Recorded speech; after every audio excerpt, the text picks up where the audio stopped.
Hey, Dave. So far, you're the only one here, bud. Travis, there's two of y'all. How y'all doing tonight? Chucky, another cold night in Mississippi. Not as cold as some of you folks are, I imagine, but it's pretty cold down here for us.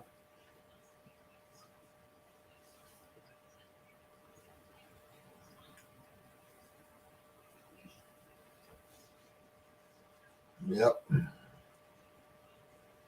There's the link up there if anybody wants to jump up and visit. Appreciate y'all stopping in. I didn't see anybody else doing anything, so I thought maybe folks might want to get together. Not much going on down here.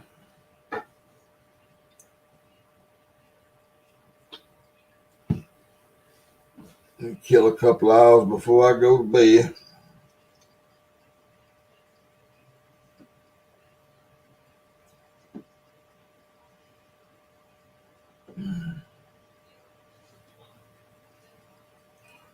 I think my fishing buddy's out on the river fishing. He's striker fishing tonight. He caught one last night and a carp. Hey, Rob.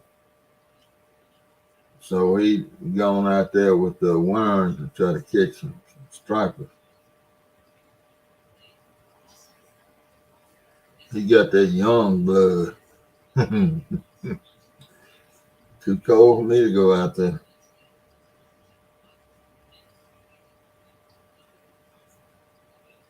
I've been trying to get up every morning and go metal detecting. I just can't go out there when it's 30 degrees, 29. And then by the time it starts warming up, I've gotten involved in a cowboy movie, so a western, cowboy western, and and next thing I know, it's afternoon.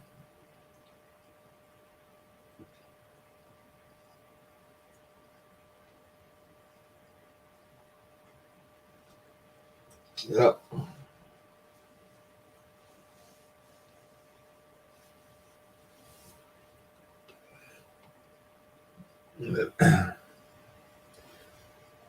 But that's about all going on down here.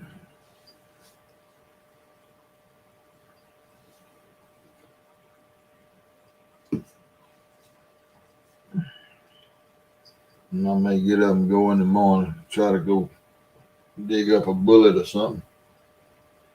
Make that button lucky.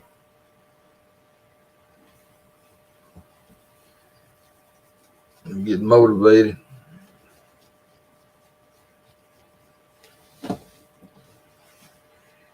I see that, yeah. You're right, Travis.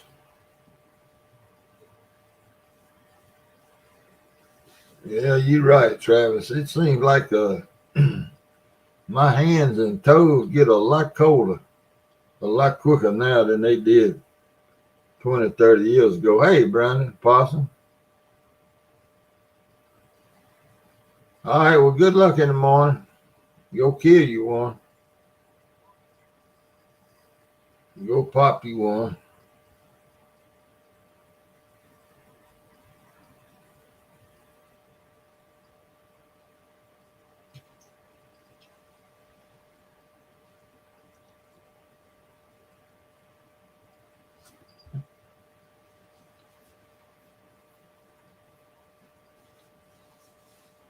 Yep, they sure do. I bought me a pair of heated socks. And I got a heated vest. All right, night, Possum. I got a heated vest that works real well. I got it last year. But my hands still get cold. I got to put a good pair of gloves. But when you're out there fishing, heck, I can't do nothing like that with gloves on. And metal detecting, I sure can't do it because of the pad, the touch, everything on the screen is kind of a touch pad like, and those gloves get in the way. And then when you reach down in the dirt, you gotta, I don't know, they just get in the way with metal detecting.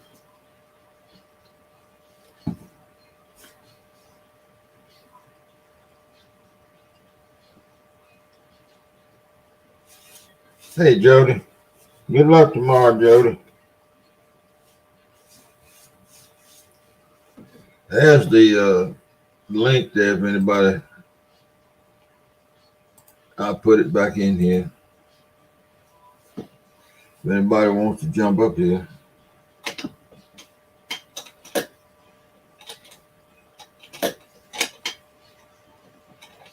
I was trying to think. Somebody's wife killed their first buck tonight, this afternoon.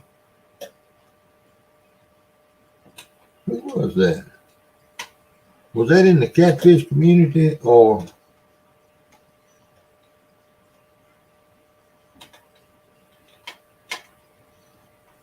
catfish community or the metal detecting community? I can't remember. I'm in two of them. Somebody's wife killed. It wasn't their first deer, but it was their first buck.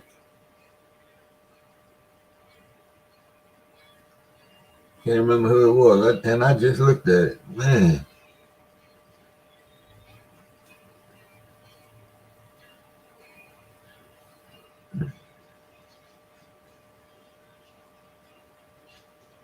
Yeah, y'all are fishing in the daytime, aren't you, Jody? Yeah, I think that's right. In the morning. That bite ought to be better in the morning. Or in the daylight hours, I would think. Now, I don't know. But I would move a lot. I never fished a place over, or never fished one over 30 minutes when I was by myself, 9 to 2. Yeah, if I had somebody with me, I might not stay over 20 minutes. Somebody help pull that damn anchor. Of course, everybody, I look at those anchors that y'all throw out. You know, I use my anchor weighed, my heaviest anchor I ever used weighed 7 pounds. Most of them weighed in the 5-pound range. Because our river got so much junk on the bottom of it. And I never did fish around the sand and all that anyway. I always fished it. Ledges around those rocks and caved in concrete. And it wasn't heavy to pull up. It was just the practice of having to pull it up. And it's a lot easier if you got two people because somebody can run the boat, you know, and keep easing up and it's real slack. And the tines that I use cold roll for the tines on my anchor, and they got hung under something. I had a cleat up there to dolly off on, and I could bend those tines back out. Now I did lose some anchors. I lost 4 in one day one time. I had to find somebody that was in another boat and borrow another anchor. I lost 4 anchors in one day. But we were on it must have been 15, 20 of us up at Tunica, Mississippi. And I carried all the anchors I had. I had 4, and I carried all of them with me, and I had 2 in the boat. I had to go back to the camp and get 2 more. I lost them. Man, I had a rough day with anchors.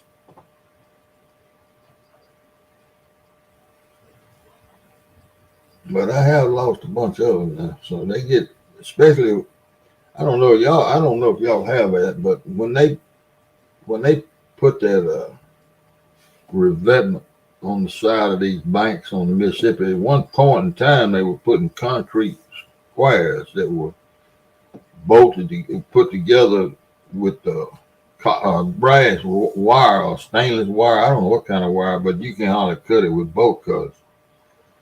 It wasn't that big around, but it just, and they roll those mats off and just like a carpet, and they just fall in the water. They start up at the top of the bank and hold them with 4 or 5 bulldozers, and then the boat would back away from the bank, and that stuff would just lay right down, and then they'd move over and pull up there and hold it.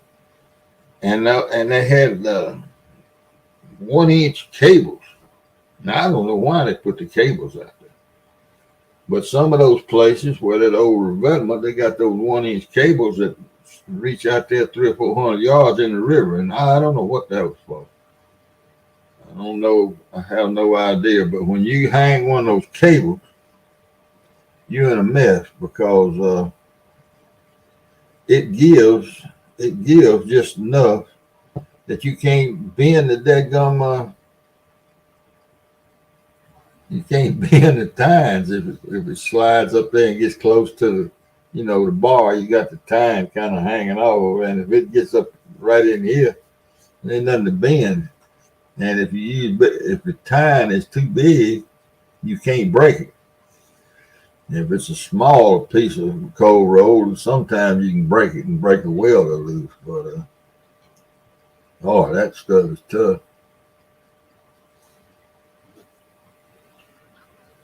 But hell, I've seen folks use head off of cars, blocks, engines as anchors. Man, I wouldn't. No, indeed, I ain't doing that. Cinder blocks. Seen folks throwing cinder blocks out there for anchors. Good gracious, man. I didn't fall for them tricks.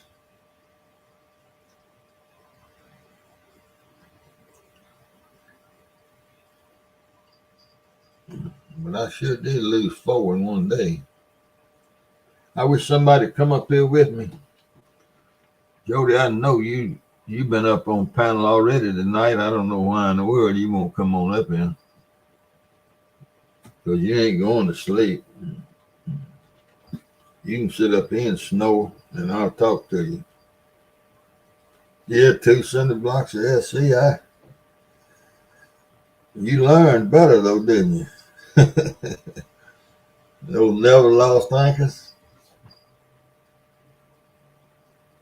Yeah. There she is. I knew I could talk her into it. I have to be quiet. I wake people up. You gotta be quiet. Yeah, I can't talk loud. Oh, you in the motel? Something like that. Yeah. I got you. Well, don't talk loud. Yeah, I used to throw 3 cinder blocks. I lost my anchors, I lost 5 of them in 2 months. And I got tired of buying them, so I just went to throwing cinder blocks for a while. Yeah. Yeah, they I'd go a year or 2 and not lose one, then I'd go through a spell. You know how that goes. Yeah. I've lost 2 this year. Yeah. Yeah, I'd go for a while, not lose one, then lose one, then, lose another in a couple of weeks. Because I used to just constantly pick up. Well, I worked on a farm, see, so we always had scrap iron laying around, and I was always welding and making anchors. Mm-hmm. just for the heck of it. I didn't need them. I just made them. I bet I got 5 laying out, 5 or 6 laying out there now. And it's 2 in my boat. I've got 3 in the boat. Yeah. And that's all give to me. Because of the last one I lost. Brokeback Bob mailed me one. I never lost. Yeah. But Shiz will give me a monster anchor, and then Daryl will give me an anchor. Yeah. Well, it takes something to hold that pontoon. Yeah. Hey, Terry. Yeah, it takes a pretty good. I never had the anchor pontoon. I don't imagine. Well, my anchors would hold it in a lot of the places that I fished. Hmm. But a lot of places I fished, my anchors wouldn't hold it. Stan, how you doing, man? Well, my problem is it's the boats that go by that knock me off anchor. Well, you're not putting out enough rope. They get hung in my rope where they're going beside me, dragging and crap, getting their plugs and stuff caught in the rope. Oh, they hitting your rope? Yeah, I mean that's how close they're getting to me. Their waves and stuff is knocking me off. It's just nonstop. Yeah. Well, look here, girl. Now I done never seen the waves on the Tennessee River, but they can't be as worse as them towboat waves on the Mississippi. Yeah. And you just what I always did, I never, very seldom I had out less than 150 foot of rope. Yeah, I can't do that. Very seldom. Hmm. I put And, that like 75 the last time, and someone got their crap hung in it, and they're like, "Will you pull your anchor?" I'm like, "No, I will not. You shouldn't have got that close." what are they trying? What are they doing? I guess they're dragging for, is it walleye Oh, or really? muskie? Yeah, they're just constantly up and down. But you're not anchored out the side. You anchored out the front. I know that's how they're jig jagging all around the place. It's crazy the way they drive around it. You need a pistol. I do have one, but don't mean I want to use it. Well, you're gonna have to tell them. I mean, I don't know. I couldn't stand that. I don't want to. I don't want to pull nothing I ain't willing to use. And I'm not going to shoot nobody over getting too close to me. You have to get you some rotten eggs. Yeah. You And I know, have yelled at them before and got on them. I yeah. hate to, but I mean, they almost hit me one time. Well, I don't. That's crazy. What? That's crazy. Hmm. It ain't Hey, just me that bro, do it too. doing That's good, bro. bobcat. They're crazy. Yeah, they must be. No, we don't. Towboats are the horror here. Uh, Pleasure boaters, out there on that big river, is just not that many people out there. Hmm. Well, they go on and come into the sandbars when they got the big parties and all, but yeah, I'm not ever fishing around any of that mess. The water I'll be anchored in, they don't want to get in. We got some ferocious water. Yeah, I'm probably in their way, but I can't help it. I'm skipjacking usually. Yeah, yeah. Well, that's that's rude. That's not very good etiquette to do what they Mm-mm. do. No. And I swear sometimes I think they get mad because I catch fish and they don't. Some the ones that are skipjacking. Yeah. Hey, Buck.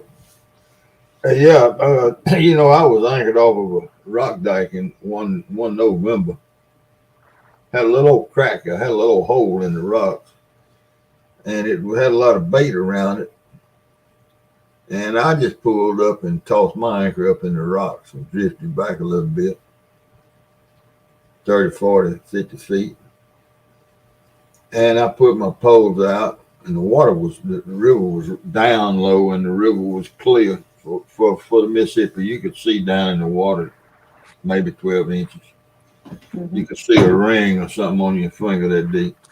And I looked up there, and there was a fella coming along in a little John boat with a trolling motor, crappie fishing. And man, he was pulling out some slabs.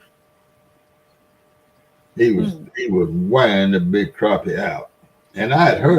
I had heard about this fella in the pool hall up there, and I forget his name, but they said late in the year he'd go out there and wear the big crappie out. And anyway, when he got up there to me, he said, "How far out are your poles?" And I said, "Well, I'm fishing basically straight down." He said, "All right." And so he went out around me all the way out with his trolling motor, and came back in right beside me and went on down the dike fishing and turned around way down there and came back and did the same thing. You Mm-hmm. know, just like you're supposed to, you know. Yeah. Yeah. And it didn't bother him a bit that I was sitting there. And I know he wanted to fish right there where that water was running. Mm-hmm. I know I know he would have loved to drop that jig in there. But Yeah. he was catching them about every I don't know, about every 5 minutes he pulling a big old crappie up out of there. Big ones, big crappie. But they people will bass fish behind those dikes late in Mm-hmm. the year like that, and they catch some monster largemouth too. They sure do. Yeah. I mostly just fish catfish and bait, whatever I have for bait. Yeah. I like throwing cast net pretty good though. Cast net? Mm-hmm. Yeah. Yeah, my Eric got my cast, one of my cast nets, and I don't think it's much left of it. Hey, Chris. Yeah, wrist rocket. I think a wrist rocket would have rotten egg, but that's what Yeah. I told. I don't know if I've ever told this, but if some of you mechanical folks, young folks that want to get rich, if you want to get rich, and you might get your butt whipped, but you can get rich. If you could figure out a way, and I know how to do it, I just to mount a barrel of PVC in front of the radiator on your car, sticking through the grill, even with the grill up there under your hood, and put a rotten egg in it, and have a compressed air system to where when you mash a button inside the car, it shot that thing. Shot that rotten egg. Of course, you'd have to go back up there and restop and pull over and reload it. But you know, you could stop a lot of them folks cutting you off, going down the highway or running through a four-way stop, that kind of stuff. Just touch that button and put a rotten egg on. They would have no idea where it came from. Hey, Curtis, but somebody ought to go ahead and build that and market them. You can make a fortune. I'd buy one. I sure would buy one. Just keep the eggs. I guess you keep the eggs up there in the grill somewhere where they'd be good and rotten. but you could get even with a lot of folks doing that. A lot of folks. You see old bad boy over there, no?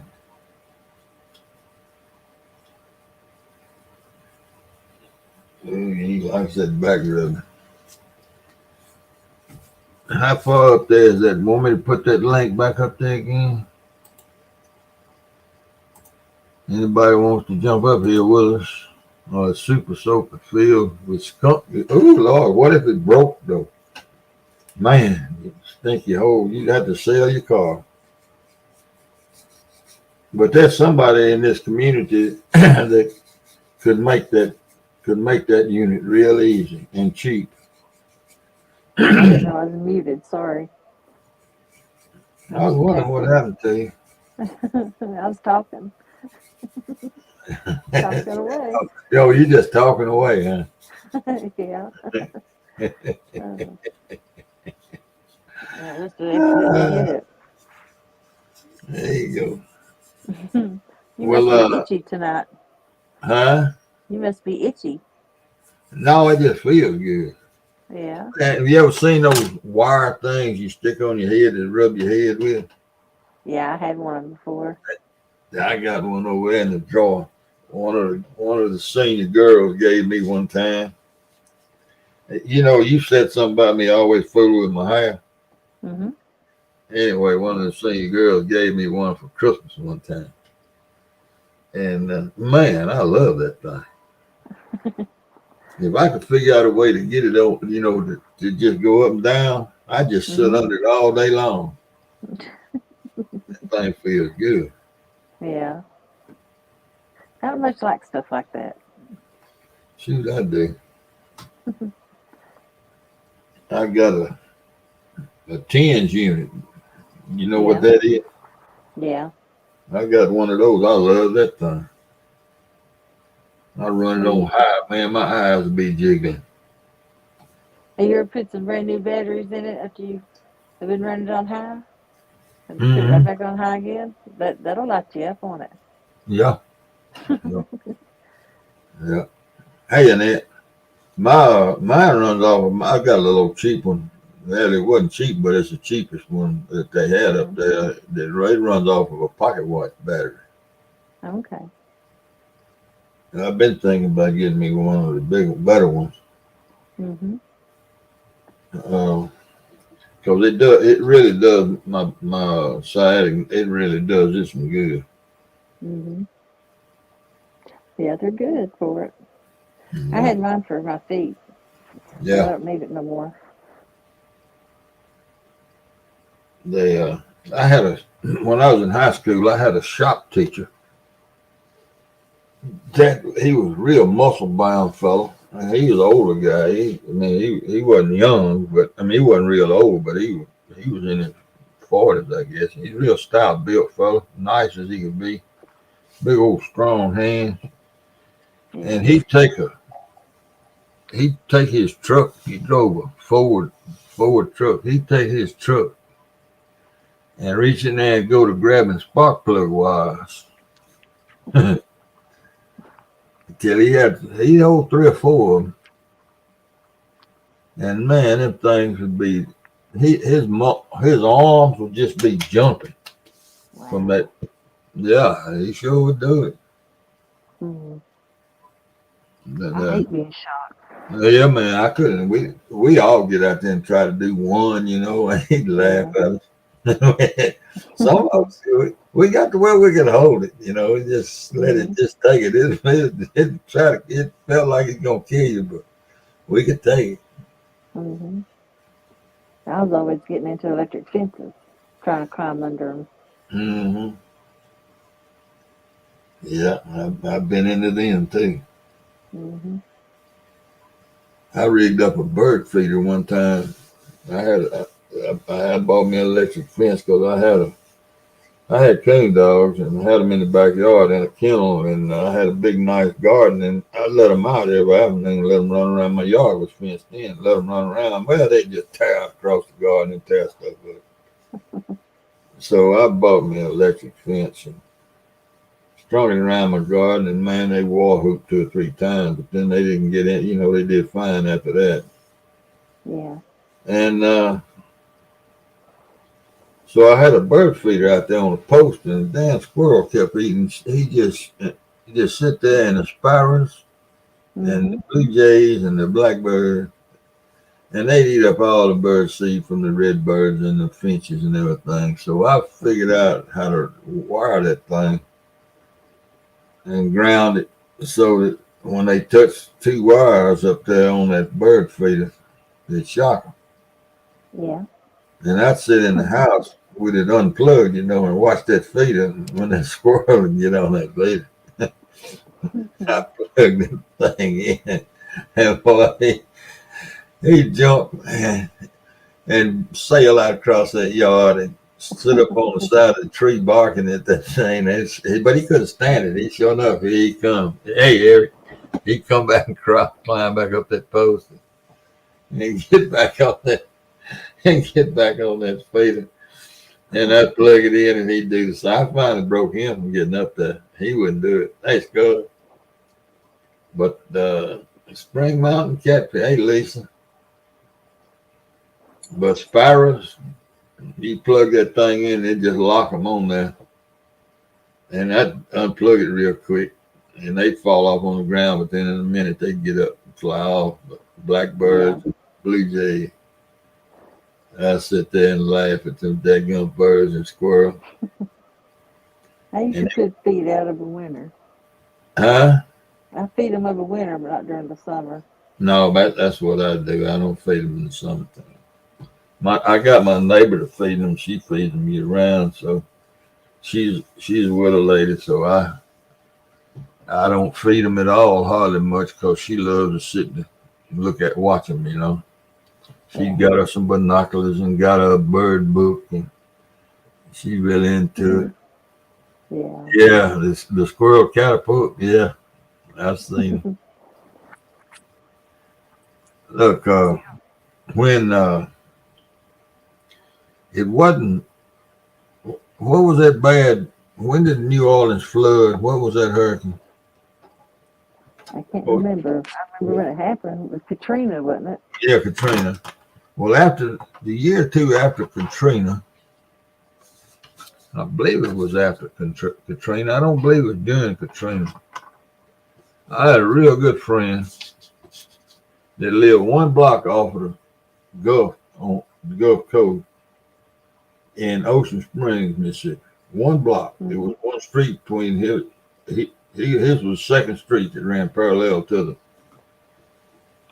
the ocean, to the Gulf, and Yeah. I had one of them coming in. I don't think it was Katrina. I don't believe it was Katrina, but it could have been. It don't matter. Anyway, I called him and he answered the phone. I said, David, you still in Ocean Springs? He said, yeah. I said, that thing's supposed to come right in there on y'all. He said, well, we gonna stay. I said, Lord, have mercy. And I said, what are you doing? He said, I'm sitting out here watching a squirrel on my squirrel. He had a squirrel feeder on the tree. He said, I'm gonna send you a video. I said, all right. I said, well, y'all be careful. And anyhow, he sent me a video. And that squirrel was on the downwind side of that tree. That's where his feeder was. Sitting there on that thing, eating that cob of corn on the cob, and his tail, it was a small tree. And his Yeah. damn tail was standing straight out, just like that. And wind was blowing about 70 miles an hour. And that squirrel's tail was blowing, and he was steady Yeah. eating. And somebody do something there. Either send one of them girls to me. I don't care. But I don't know. I don't know if it's any mods in here or not. But yeah, that squirrel, he was riding out the hurricane eating corn. Wow. But now I tell you, I did a lot of laughing fooling with them. Hey, David Smith. I did a lot of laughing fooling with them squirrels. I mean, with those birds and stuff with that Yeah. electric fence, I bet. that charging. But I don't know. I can't stop this, can Stop what? I? Oh, it's some kind of blockage. I don't know. I don't know. There occurred traffic. I don't know what. I don't know what's going on. Bound to be a mod in here though. Mhm. I would think. Your mods took care of it. Okay. All right. Yeah. Yeah. I don't even know who the mods are anymore. I don't know. Yeah, David's been to Ocean Spring. Mm-hmm.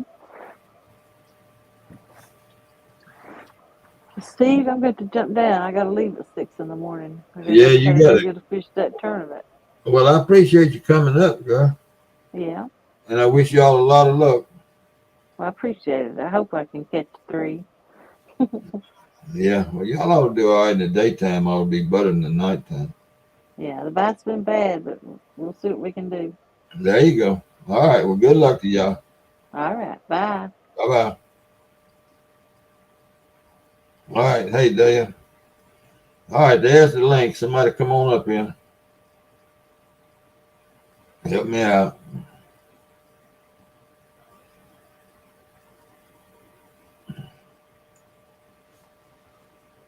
Jody got to go to bed. She got a fishing tournament in the morning. I guess it's the Tennessee versus the James River. Is that what it is?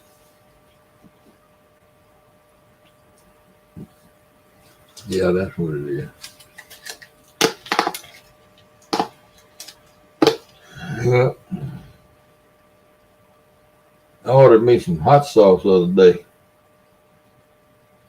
from Bertie's. Bertie's hot sauce from Trinidad and Tobago, or whatever they call it, place down there. And I watched a video on a fella that, yeah, it is. So all them places down there are David, actually, Pascagoula, Bay St. Louis. Of course, Bay St. Louis is all brand new because Katrina wiped Bay St. Louis off the map. Everything there is new. I'm glad most of them folks got out of there. But I bought me one from two bottles. One of them is the original blend that they use, and they gauge it by flames. And 5 flames is the hottest one they make, and this original is 3 flames, and the Scorpion, some of the other peppers, is 5 flames. And I got me a chicken tender when I got it in this evening. I got me a chicken tender, and I said, well, I might as well start with the worst one. And put me, I put a drop on it about the size of the end of a Q-tip. A little bigger than a pencil. I mean, a little bigger than a match head and not quite big as a Q-tip, but enough. And I bit the end off of that. I bit the end off of that chicken tender, and you talking about lighting somebody up, boy. That stuff was hot, but I don't know if y'all ever dealt with the hot stuff with like Dave's Insanity sauce. That Dave's Insanity sauce, when you put it in your mouth on your tongue, it felt like it's burning a hole right through your tongue. It felt just like acid trying to burn through your tongue. That's how hot that stuff was. It's unbearable. But this stuff just heated your whole mouth up. Everything was hot. But it wasn't like it was doing damage to your mouth. And it tasted pretty good too. It's just hot. And I sat there and I don't know, in 5 minutes it all went away. Oh, it was, wasn't bad like that extract, that days, that stuff. Man, it don't go away. It seemed like it lasts 10, 15 minutes.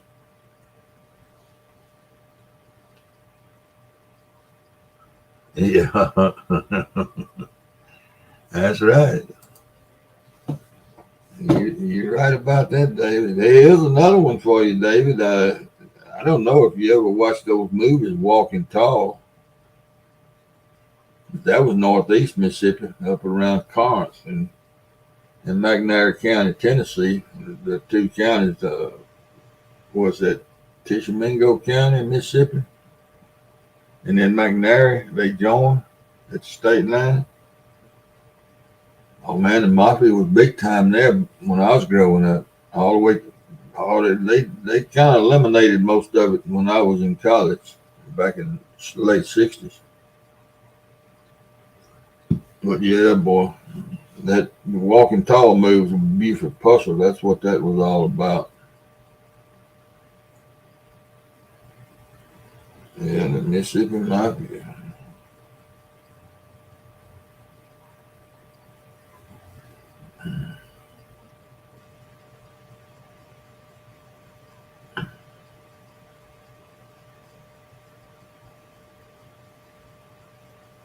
Yep.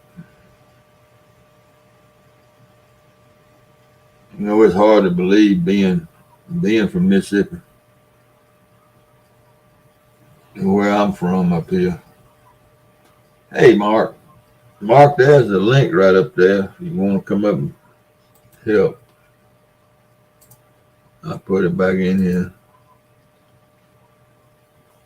They it's hard to believe that the Mississippi got that Gulf Coast because that's a whole different world down there than it is up here.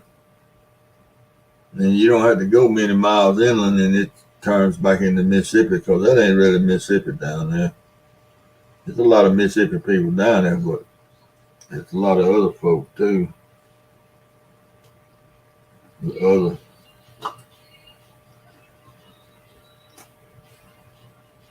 I don't care nothing about it. I don't care nothing about the beach. That sand, I don't know, it's not my cup of tea. Salt water, no. Don't care much about it. My wife and I used to go to New Orleans every year for 2 or 3 days. I love the food down there, and I love Bourbon Street in that area. But when they tore all the Confederate statues down, hey, Mark. What's going on, Coach? How you doing this fine Friday evening? Just killing some time. Yeah, hey, me and the wife just came back from dinner and a couple of cocktails. Uh-oh. What'd you eat? I had sushi. But it wasn't raw, so don't get all upset, folks. I had shrimp with some cooked soft-shell crabs and some teriyaki shrimp. Was pretty good. What's going on, everybody in chat? Miss Annette, Skull Rush, David Smith. I see Chuck in there. There's my buddy Eric. And you talking about a sushi eater? That Chuck Corn Rings. That skunk can eat some sushi. CP in the house. Yeah, sushi's good. I like sushi too. I just I wasn't all that hungry. Wife was more hungry than me, so I just had a couple of rolls and I was good. And he says he eats it. I've never seen him eat it, but he talks about it all the time. I got some in the fridge. If you wait a minute for my stomach to settle, I'll eat it in front of you guys. Got some leftovers. Well, now, you know, I ate some largemouth bass one time that was soaked in something, and it wasn't cooked. Are you talking about ceviche with lime juice? Yeah, ceviche. That's what it was. Oh, now you're talking good stuff. Brought some to. Mm-hmm.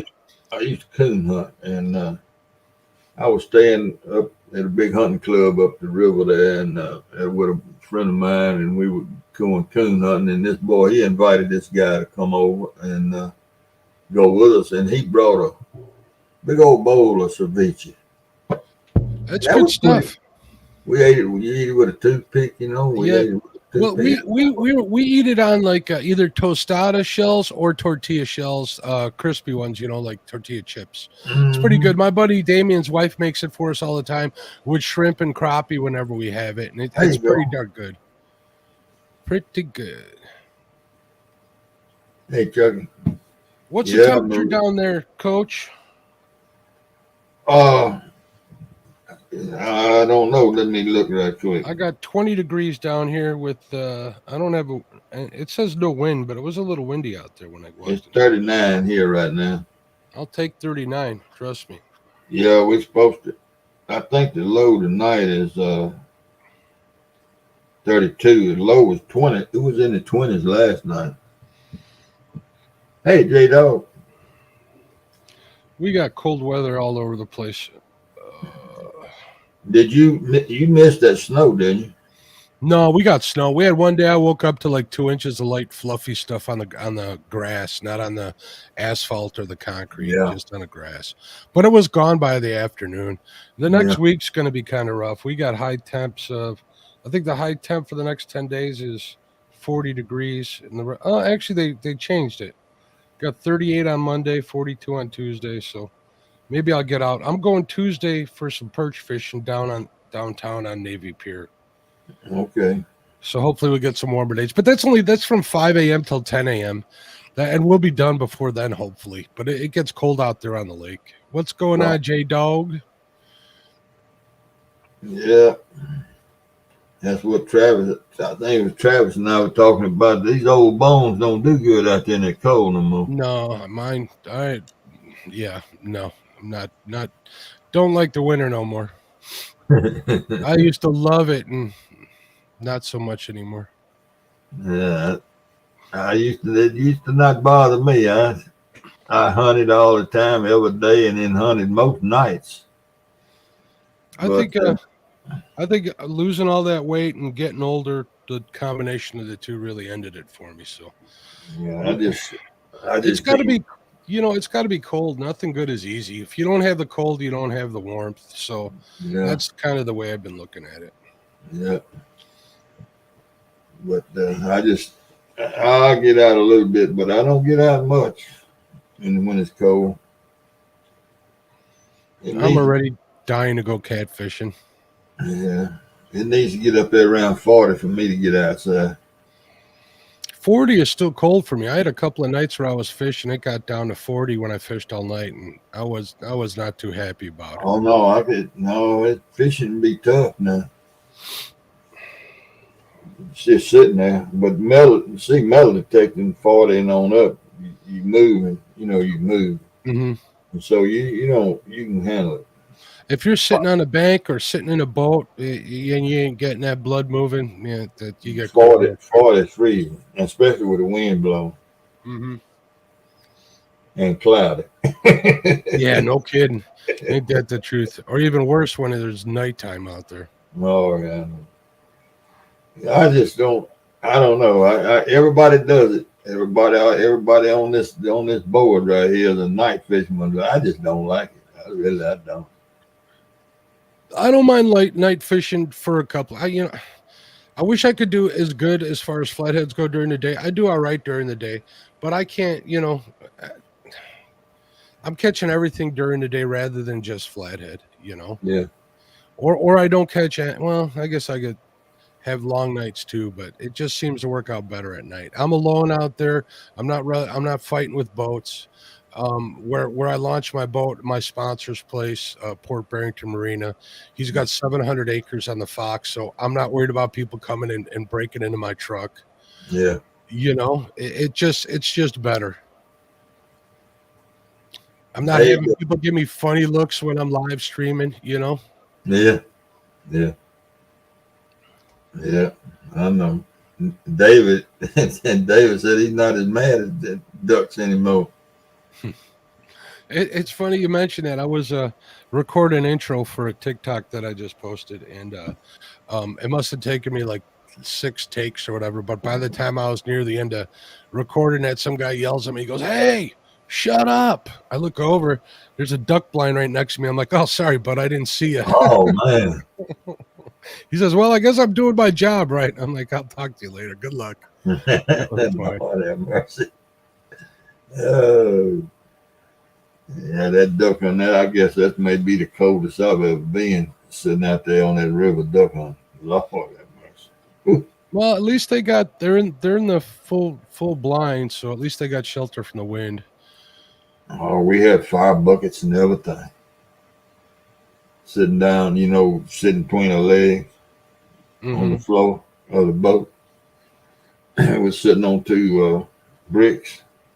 You had to have it, man. Yeah, your faces freeze if you didn't. Yeah, it's getting to be that time of year. It's winter. Winter will be here in no time. We Yeah. already had ice on some of the smaller bodies of water here, some of the ponds and stuff already. So Well, look here, those poor folks over there around Buffalo. They gonna have snow from now on over there. I was watching a live stream on TikTok where the guy was just showing it snow in front of his house, and he had 5,000 people watching it snow. Yeah, I watched a But there, bunch. but there was a foot of it on his car already. I was like, "Oh no, thank you." Well, there's no way up there that snow's gonna melt off. It's gonna be there all winter and just get deeper. Yeah, Oh, I don't look at ducks, Eric. It's your job. well, look, Hannah's Actually, there's not many duck hunters here. They're all goose hunters because we get yeah, more geese than anything. down here too, really. Well, Hans posted short today. Thing I saw it where he caught a duck. Mm-hmm. Yeah, I saw that. He sent me the link to check that out. I've caught a goose. Got a goose caught up in my lines, and that wasn't pretty. Mm-mm. No, we were going up the river one day. Me and this buddy of mine, this 20 years ago. Eric. We were going up the river. We were going catfishing. And then we got up there. It wasn't in the cold part of the year. It must have been in October, I guess. But anyway, when we went by a line of rock dikes that stick out into the river, and one of them had a pelican sitting on the end of it. He just sitting out there on the end of it, and I kind of motored in there towards him, gonna make him fly. And he just sat there, and we went on up the river, fished 2 or 3, 4 hours, and we was coming back down. That pelican was still there. I told John, I said, that pelican, I'm gonna make him leave this time. So I went back over there toward the end of that dike. Well, I got close, and he hopped off in the water, and he had a hook. A jug line, I don't know, a free floating jug line with a line 3 or 4 feet long with a float on it, a bottle. And he had that hook wrapped around his neck, and the other thing was wrapped around his wing with the bottle dangling, and he couldn't fly. And we saw what he was. He was just swimming right there. And Johnny said, let's catch him and get that bottle off of him. So I kept messing with that pelican and messing with that pelican. And he finally got his hands on him and got him up in that boat, up there in front of that boat. And if I had had a video camera, at $100,000 on America's Funniest Home Videos, we'd have been splitting that 100,000. That pelican beat him to death. It knocked his glasses off. His hat went and knocked his hat in the river, and messing and crapping all over him. And he was holding him by both wings. And that thing was tearing his shirt and knocking his buttons off his shirt. Did you guys get him untied? Well, I finally, he was hollering, he said, man, you got to get up here and help me. So I finally was able to get up to the front of the boat, and I grabbed that thing's feet. And when I got his feet, then all he was doing was this. And I held his feet with one hand and was able to unwrap it, around his neck. And I had my knife. I had a good sharp knife, and I went to cutting strings. And we got all of it off of it. And then we had to turn him loose, man. We had to turn him loose, and I was holding him by his head, both his feet, and he was doing like that. And Johnny still had him by the wings with it facing him. And we was trying to figure out, on the count of 3, we just went 1, 2, and threw him in the water. And he landed on his back out there, and he flopped around and got up. And he tried to fly, and he couldn't fly. He could get off the water a little bit, but he was so weak. I don't know when the last time. Yeah, he's probably beat from fighting it for so long. That's probably why he stopped to rest anyways. Yeah, and so he got up in the dead water swam up in that dead water behind that dike. And we motored, and we had I done caught 20 or 30 skipjack. Nice. And we don't get them real big ones down here. 10, 12 inches is a big skipjack for us. Occasionally we'll get a big one, but we don't get those little big ones. And we threw him some skipjacks, and that gum thing ate them skipjacks. Oh yeah, they'll eat them. If it swims, they'll eat it. He was starving to death. He was starving to death, and we throw that skipjack, and they float for a minute, and the first one didn't. He didn't get the first one, but he tried to get him, so we threw the next one right there by him, and we fed him 3 or 4 skipjacks, and I know he got all right, but I tell you, that was a sight to see with that. That thing was tearing Johnny up. Mother Nature will mess you up. We had our run-ins with, I see all these people live out in the country, have these pet raccoons and stuff. City raccoons are mean. I don't know what to tell you. You ain't making no friends with no city raccoons because they're fighting for their life all the time. So they're pretty much programmed to be jerks. Yeah, if you got to get them, if you can get them with their eyes closed, you can keep them pretty good. But yeah, or when they're still nursing, and you can feed them with a bottle, a little baby bottle or something. But no, I don't. I don't mess with them. Yeah, Eric, I got the PC fixed. It was under warranty. I just had to wait for them to come out here. They came out here Tuesday and fixed it, so I'm on it right now. And the puppies are doing good. They had their shots this week, and they're upstairs terrorizing my wife right now. How many puppies? You got 2 puppies. Yeah. They're a handful. Oh, man, yeah. Like Brian B. says, man, they like to have a good time. Me, not so much. They do. Yeah, they're going to have a good time, too. They're good dogs. I can't complain. They just got a lot of energy. They're young, unlike myself. Oh, yeah. Yeah, I'll keep putting that link in there in case anybody wants to. Yeah, Eric, come on up here. Keep us company here, J-Dog. J-Dog only comes on Chad's show. He don't go on nobody else's show. He's an elitist. Is that right? Mm-hmm. Yeah. I'm just going to go to Avatar here so I can enjoy a little tobacco. All right. But I'm still here with you. So what made you go live tonight? Just needed something to do? Yeah, I've already taken my nerve pills, and I was bored. I got tired of playing cards, and I said, well, and I looked around, and wasn't anybody live, so I said, well, I'll go live. And I went live other night. Well, you dropped in for a minute. Yeah, I was in there for a little bit. Every now and then I'll get a call or something. It's a little late. Usually I'll get a call from some family member or a friend or something around 9, 10 o'clock my time. So every day. But I think they fell asleep. They were messaging me while I was out. I think they think I'm still out, so they're not bothering me. There you go. Yeah. Oh, I had nothing really that exciting. Thanksgiving's coming up. You got any plans at all? Yeah, all of my boys and their families will be here. One of them will be here for 3 or 4 days. Nice. And the one that lives here in Mississippi, he'll be here for 1 day, and him and his family. We'll have a big Thanksgiving done and meal, and then they'll visit a while, and then they'll take off to deer camp. Is he coming down to coming down to hunt down there? He lives about 120 miles south of me, and he hunts about halfway between us. All right. And him and his youngest son and daughter, really, I think they may all go.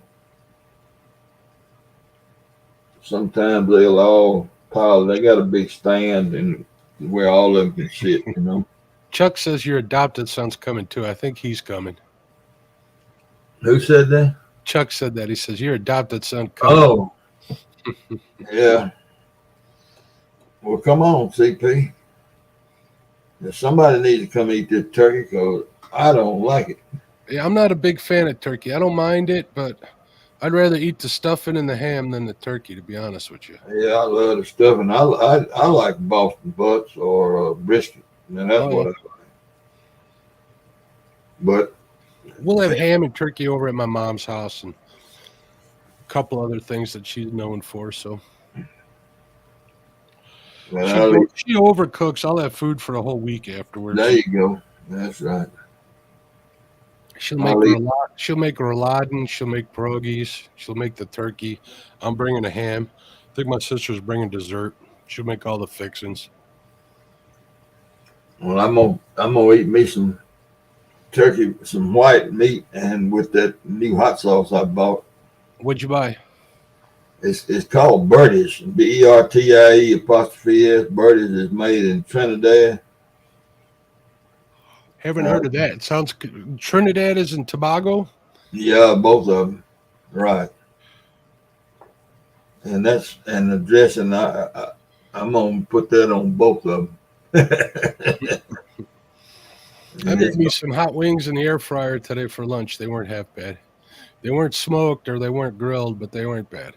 There you go. Well, this stuff is. I bought 2 bottles in 2 different heat ranges. Hey, Jeremy. What's up, JTC?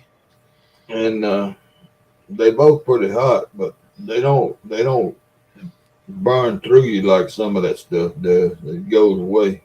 That's the one thing I don't have a problem with. It's nice and hot going in. It ain't hot coming out, so I don't have that problem. Thank goodness. Yeah.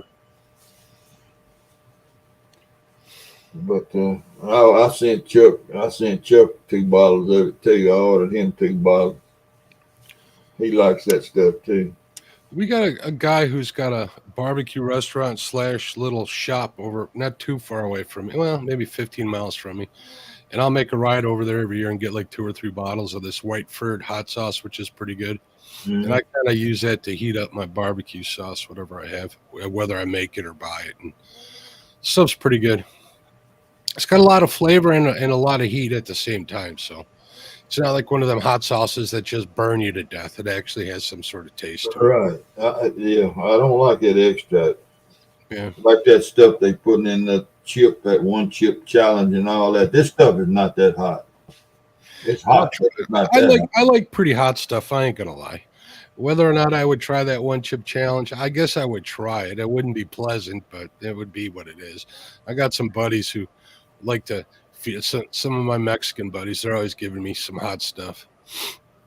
There were these little tiny peppers. I forget what they're called, but they look about the size of like raisins almost. They're tiny. They're That's those ornamental peppers. Ornamental, all different colors.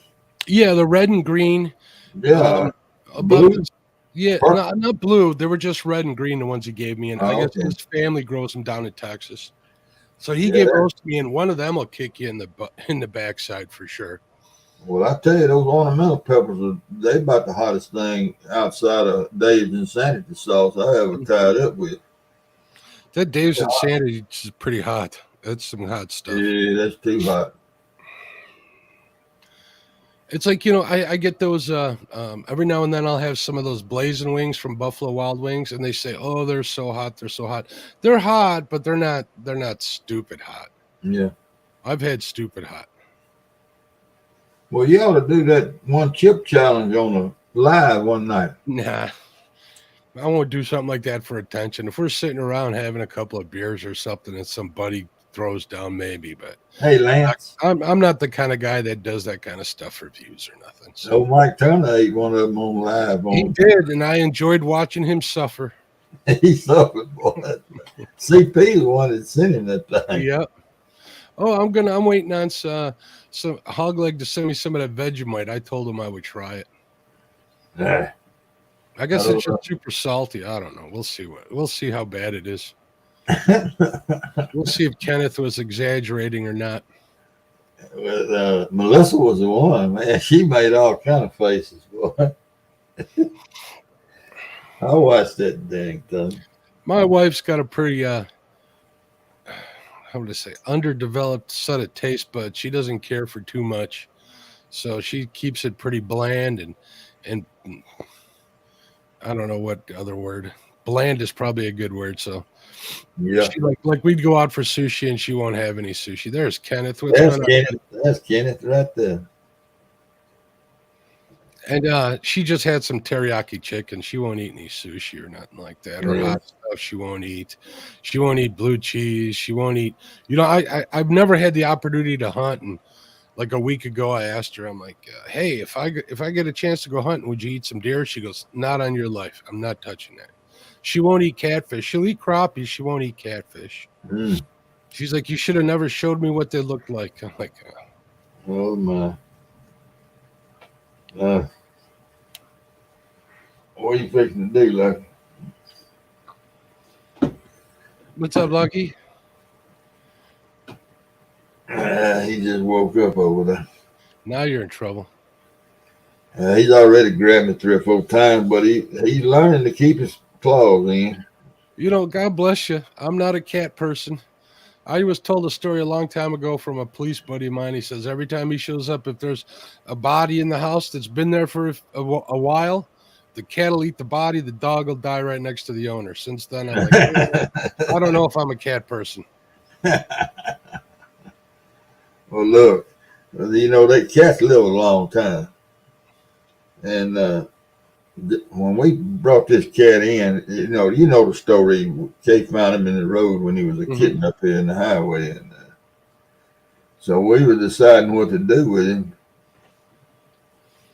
And I said, well, we're going to just have to find somebody that wants it. He's a pretty cat. I said that because, there's a good chance he's going to outlive both of us. I know he's going to outlive me. And she said, well, it's a young lady that teaches down there at Deer Creek that loves cats. She must have 3 or 4, and they inside, outside, coming and going, got a pet door and everything. I said, well, and I taught her when she came through school down there before I retired. Good young gal, good gal. And I said, well, ask Lucy if she'll take Lucky if something happens to me. So she said, well, I'll ask her. And I said, well, you better ask her quick because I'm finna get rid of the cat if you don't. If she don't, say she'll take him. And so Lucy told Kay, said, yes, sir, I'll take Coach Adams' cat. Something happens to him, I'd love to have him. So now the A sits. But what's going on, Lance? If I haven't said hello, bud. The last one we had lived 19 years. So when they're inside and you take care of them and feed them that high dollar food and keep them at the vet and all, they usually they last a long time. Do you got that? What does it still have its claws? Huh? Does it still have its claws, or did you get its? Oh yeah. No, I wouldn't declaw one of them. You messing with fire there. Oh yeah, well, especially a tomcat. This is the first tomcat we ever had in the house. Now we went years without cats, years and years and years. We've been married 53 years. God bless you. And right after we got married, a couple, 2 or 3 years after we got married, I bought us a Cocker Spaniel. And we went through 5 or 6 Cocker Spaniels. And we had a Cocker Spaniel forever and ever and ever until this last one. Her name was Molly. And she was a stray that somebody brought to us. And our Cocker Spaniel had died a few months before that. And so I took her in. We kept her. And when I buried her, I said, I won't never have another dog. I won't never have another pet. I told Kay, I said, there ain't going to be no more pets. No more. I can't stand this. Because I get too attached to them, I know what you mean. And this thing showed up in the road up yonder. And so there you go. I'm back in the pet business. And it's usually the way it goes. Yeah. That cat sleeps on top of me. Our new dogs ain't made it up to the bed but twice, and they're too crazy in the morning for me. So I lock them up down here.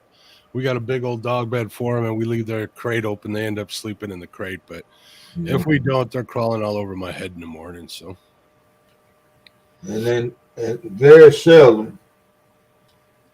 Very seldom does it happen that he's not in the same room with me. Hey, Troy, he stays in the same room with me. He's just like a dog. I mean, I can go in the kitchen up there and whistle and call him, and he'll come sailing up there. But still, he wants to bite you. Yeah, well, he will too. I've seen him. What's up, Troy? What's up, man? Well, how y'all? Doing good. Oh, sorry to hear that. Yeah, I'm sorry to hear that, Skull Rush. Yeah, sorry to hear that, Skull Rush. That's awful. You know, pets seem to find me too. When Coco passed, and I got her from my vet, who used to be sweet on me. That's another story. She gave me Coco, and then now we're like no more dogs for a while. One of my sponsors down at the marina raises these French bulldogs. And I saw this little girl, and she was the runt of the litter. I kind of fell for her. He gave me a real good deal. We went to pick her up, and he's like, I'm like, what about her sister? Because they're like you know, you couldn't separate the two. He's like, I'll tell you what, you can take her too. I'm like, all right, so there we go. So we got a hell of a deal on the one, and we got a second one thrown into the deal. Yeah, you went from no pets to two, all just before you realized. Yeah. They got a lot of energy. I'm happy we got two because they keep each other occupied. That's right. I just sent mine to get his teeth cleaned today, $450. It ain't cheap, is it? You got the dog's teeth cleaned, $450. Yeah, man. Oh boy, I got to get these two fixed next month. That ain't going to be cheap. Nope, sure not. Well, you know what? Down here in Mississippi, we can fill out a form and get the state to pay. I've forgotten how much it is. 40%. Oh well, there you go. If I could do that, I would. 40. I think the state will pay 40% of having animals neutered if you fill out the form. That mama cat that we got in yonder, that's what I did with her. She was outside. She showed up and I was feeding her outside, and she had a litter of kittens, and I said, no, we ain't gonna have this. And so somebody told me about this program, and I went up to the vets and told them what I wanted to do, and I asked them about this program, and they said yes, and they had to. I don't remember. It seemed like the form might have been online, but anyway, I filled that thing out, and the state paid. I believe they paid 40%. It's in the state's best interest. Sometimes better than having 500,000 extra cats running around. Well, here's the $1 million question now. What? Will they pay 40% per human to get that done? I don't know about that. No. They need. If some of these folks run around down here, they need to pay 100% of it.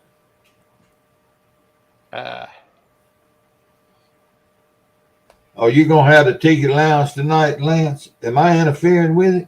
Not yet. I think he has it set up for 1 a.m. if I'm not mistaken. 1 o'clock. Okay. I think I can tell you right now. Hold on. I don't want to interfere with anybody now, because all I'm doing is shooting the bull. I ain't fishing. I ain't doing nothing. Just shooting the bull. Yeah, Lance is set up for 1 a.m. my time. Okay. All right. How cold is it? How cold is it there, Steve? What did I say a minute ago? 39? You said 40, but 39 is close enough. Yeah. Let's see. It's 38 now. Now, Troy, forgive me. Where are you living? Texas. Oh, that's right. He's wild. He's a Texan. Okay. Whereabouts in Texas? I live in Louisville, which is about 2 hours from the Oklahoma border. So that's what, northeast Texas? Yeah. All right. For some reason, I thought you were going to say West Texas. No. That's where JBT's from, ain't it? He's out in West Texas. West Texas. Texas is a big state. There's a difference between east and west. Oh, yeah, north and south. My wife was born in San Antonio. Okay. She says she ain't ever going back. Says Never it's too hot back. and the bugs are too big. There you go. Other than that, she says it's a great state. She was an Army brat. There you go. Yeah. Mark, a few years ago, I was in Texas watching my grandson play baseball down at Dallas. and it had an artificial turf on the ball field, dirt around the bases, but everything else was artificial turf. And the umpire, the base umpire, went to Holland and run over and got in the dugout, and his soles had melted off of his shoes. Golly. Sure had. It was hot. I'm telling you, I don't know how them kids are playing ball. I was about to die. My cousin worked for Motorola, and they moved her facility down there. I forget where. Was it Houston? I'm not sure. Or Dallas, maybe even. But she would text me in the middle of summer saying, "Oh my God, cuz it's 115 degrees today." I'm like, you keep that down there. Yeah, it Too gets hot hot. for me. Back in 80, 88, 89, somewhere along in there, we struck out to California. And we made it to California in 30, I think it was 31 hours with my wife and I driving and my son. And we pulled into Needles, California late in the afternoon, stopped and got gas. And I said, well, I'm going to go in here and get us some snacks because we was going to keep on going. And they had a canopy over the gas pumps and all. I walked in and right over the door of that service station, that store, there was a thermometer up there, and the thing was reading 120 degrees. Wow. Golly. And we was fixing to go across the Mojave Desert. It's just going to even be worse. I got the stuff and went back in there, and I told him, got back to the car. I said, look, y'all, we ain't going no further. I said, y'all see that thermometer over there? It was a digital thermometer. Big letters. I said, 120. My goodness. That's 120 degrees, and now we fixing to go into the desert. I said, we're going to have to find a motel somewhere. And we did, and it was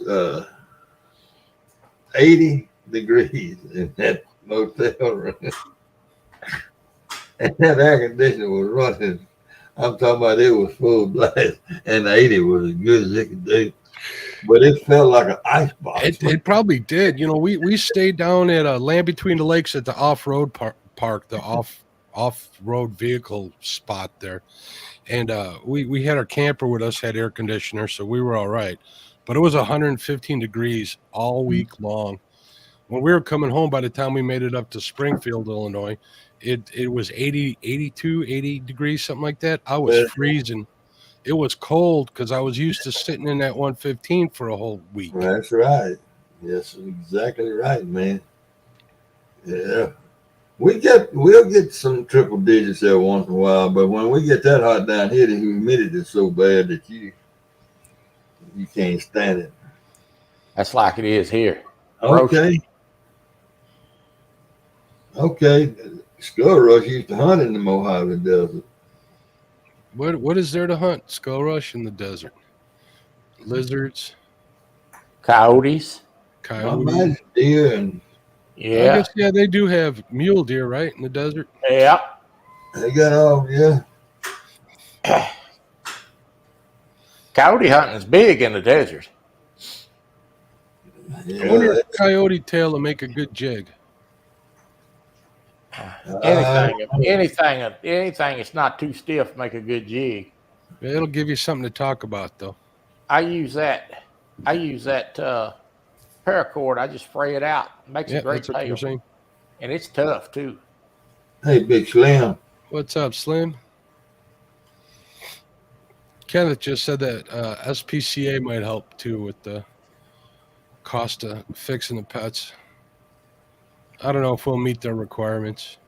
Thank goodness for that. You know what's another good trick if you need a color and you don't have it. And I did this a lot when I didn't have certain feathers. When I was using feathers, I don't use them much anymore. But I just pull off about 3 feet of sewing thread, and fold it together till I get the thickness I want of the tail, and then I tie it on like a tail and cut the loop out of the end of it. Yep, that sounds like it'll work too. The thread is so limber that it gives a real good action in the water. Yeah, they do down here too, Lance. We used to have some fellas that came. I think they were out of Missouri, and that was fun to watch them. They had a pack of greyhounds, and they had these super fancy dog boxes on the back of their trucks with loudspeakers on them. And they would turn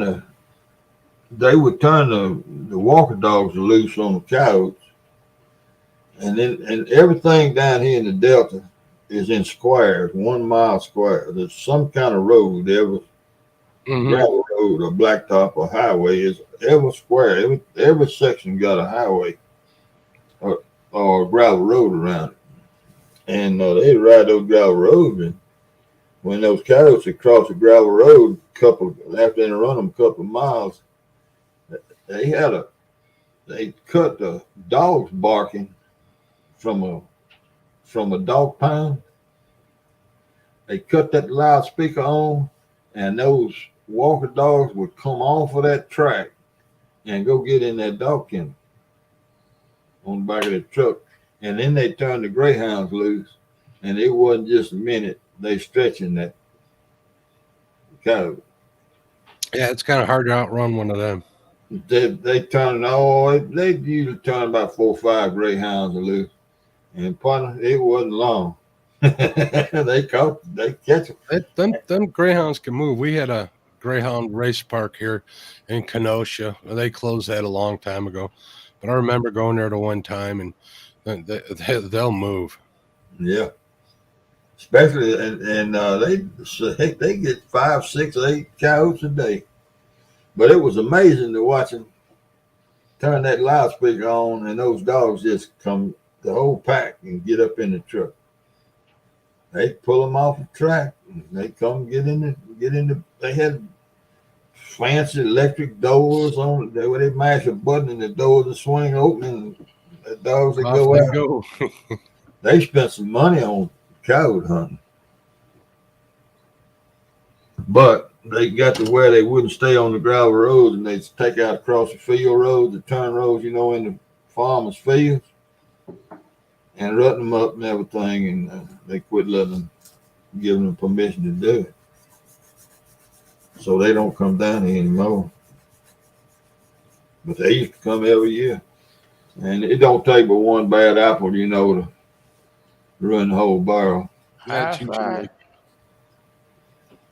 And you rut these turn roads up down here. And look here, right back here, my backyard borders a farm. I live in town, but there ain't no street. It's a field starts right out here behind my house. Mm-hmm. And less than a half a mile, right straight across that. Some kids got a truck stuck back there one night in this man's field. It's in the wintertime. They's out there mud dogging, they call it, and they got that truck buried. And they got some more trucks back there, and they couldn't get this one out. They done sunk it down to the frame. So they go to a farm shop that's about 2 miles away the crow flies and crank the tractor up. And it had dual wheels on the back, the dual wheel. Mm-hmm. They go down there and back it out there, and they ball that tractor up. Oh, man. Now they got a tractor and a truck stuck. By this time, the people seen all the lights out there in that field. It's a neighborhood right here. It's 100 houses. And they had lights and all, and people saw it, and they called the landowner. He called the sheriff. The sheriff shows up down there, and them kids scatter, So the next day, the landowner gets on a 4-wheeler, and he rides down there, and there's a truck, and there's somebody's tractor. It ain't his tractor. It's stuck. So he gets a tag off of the truck, they run the tag. A man reports a tractor stolen from his farm Of course. And so Bill, that's the boy's name, Bill called David and told him that your tractor's down here. Somebody got stuck and got your tractor and it's stuck down here in the field. So David brought another tractor down there and some help, and they got his tractor and carried it on, got it out of there. Well, Bill put a blockade where he took a backhoe. he brought a backhoe around it and dug the cover out that goes into that field. And that truck stayed there all winter. That'll teach that kid. And it was his boy's daddy was a big farmer, all in the next town south of here.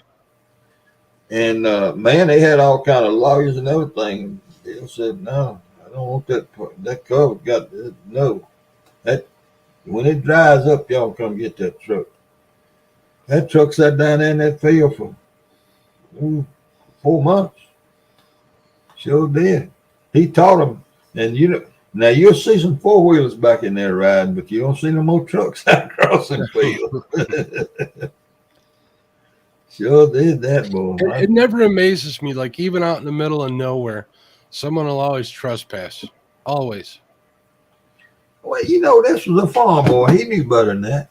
Yeah, well, they're always where they're not supposed to be. I don't care if it's farm boy or a city boy. His daddy'd lock you up and put you under the jail if he caught you riding out across his fields. Man. Shoot. Well, down here, I don't know about all the rest of the country, but down here, when I was growing up and all the way till I was grown in my 20s, there wasn't any posted land. And then all of a sudden, there was 5 or 6 men that bought 4-wheel drive trucks to farm out of. Well, the next thing you know, some of these kids then got them some old used 4-wheel drive trucks and old Jeeps.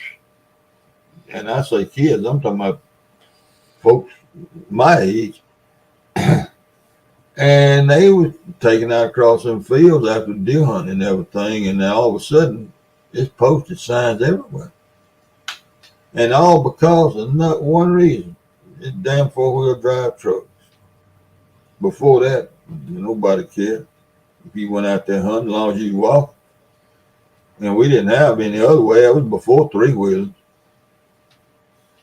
You make somebody's life difficult or you hurt their ability to make a living and put food on the table, that's when things come to an abrupt end. And I don't blame the farmers a bit. Heck, I was a farmer. Well, he ain't working that land for somebody else to enjoy or profit from, so I can understand it 100%. Yeah, but most of those farmers belong to hunting clubs somewhere. Yeah. And especially the older guys, they've been in the business a long time, made a lot of money, and they belong to hunting clubs. They didn't hardly. Stray shot hits somebody's tractor or his shed or his barn, and it comes to an end. Yeah. Or you got some kids out there with a 22 sniping, doves off of somebody's roof, and they hit the house on accident. Then it's a problem. Well, most of it shooting across the pasture. They ain't paying attention to shooting them cows. That's shooting them cows. Yeah, that'll do it too. Yeah. Look at here. You talking about shooting birds off a roof. Here about 4 or 5 years ago, I got a buddy that's in the Audubon Society. Now, y'all familiar with the Christmas bird count? The Christmas bird count? No. I think they call it the Christmas bird count, where the Audubon Society. And we got a pretty active one here in Greenville. Well, this buddy of mine, he knew I fed the birds and identified the birds and went on the river and bird watched, in the spring when the migration. And he invited me to go on the bird count with him. Me and him be a team. So we met up that morning, and there's like 10 trucks there. We was in my truck. And they gave us a map of what part of the county that they, where they wanted us to count all the birds inside of it. And we had a big area. So we counted 10,000 ducks and 1.5 million blackbirds and all that. And we would ride down this road, down this little blacktop by a bunch of houses down through there and farm headquarters. And Ronnie looked out there and he said, "Oh, there's some Eurasian birds sitting on that tractor shed down there behind that man's house." I stopped and I backed up. He said, "We need to go down there and count them." I said, "Man, I don't want to go down. There's a little kind of gravel driveway, back in there to his shop. He lived right there, man." I said, "Man, I don't know that guy. You know him?" He said, "We just count birds." I said, "Man, I don't know about this." He said, "I'll go down there. I'll talk to him if he gets mad." We go down there. And Ronnie was outside the truck with his paper, counting all of them. It was a whole flock of them things. Must have been, I think it was 32 of them he counted. He done spilled some wheat or something back there. And he was counting them old Eurasian doves. Y'all know what I'm talking about? The Eurasian doves? Yeah, big old dove. About like a pigeon. They big as a pigeon. I was sitting in the truck and I happened to look in the mirror and standing right about 10 steps behind my truck. And this fellow standing there with a shotgun. I leaned out my window. I said, "Hey, Ronnie." He was just standing right there in front of him. But he turned around and looked at me. I'm standing there with that shotgun. And he melted standing there. It just looked like he was going to disappear any minute, And he walked back up there and he said, "How you doing, sir?" And that fellow said, "What the hell are you doing?" Just like that. And Ronnie said, "I'm counting birds." He said, "What?" And Ronnie went to tell him, this man said, "The Audubon Society." What the hell, man? Said, "You get in that truck and get off my property." What is the Audubon Society? Oh, man. And I had to back. He stepped over out of the way, and Ronnie got in the truck, and that guy just stepped over out of the way, and I had to back out right behind me. It was on gravel. It wasn't muddy or nothing. Hey, frustration. What's up, John boys? What's going on, Keith? How you doing? Fishing frustrations? He said, "I'm counting birds." Oh, man. Yeah, I got a bunch of the Audubon books. So yeah, I told Ronnie, I said, "Man, I knew better than that. I knew better." I still let him talk me into going. You told him better. He still wanted to go. Yeah. I didn't get out of the truck. I stayed in the pickup. But man, that shotgun looked like it had a barrel. Of course, that man wasn't gonna shoot him. I don't guess he was gonna shoot him, but he sure had a gun. Well, them doves that you're talking about, they run the mourning doves off. Yeah, well, the white wings and run all of it off. And we got some big doves here, so I'm thinking they could very well be them. They're the invasive species here. You can shoot them jokers year round. I'm Googled. Yeah, I wouldn't be surprised if these were the ones that we got here. Yeah, they got a ring around the neck. They escaped pets from the Caribbean. Yeah. They're from Europe. They're from Europe, and they brought them into the islands down there as pets, and some of them escaped, and they're real prolific. But now, see, the white-winged doves, the ones down South America and Texas that they hunt, they have moved in here now, Well, I'm looking at them now. That's not what we got, so they're too big. And we have very few of the Eurasians are here anymore. I don't know. And they tell me that the white wings will dominate all of them. And I don't hunt, so I don't know about the population out there. Morning dove. This is Mark Fishing Frustrations. I'm the better looking one. That's Mark. Frustration.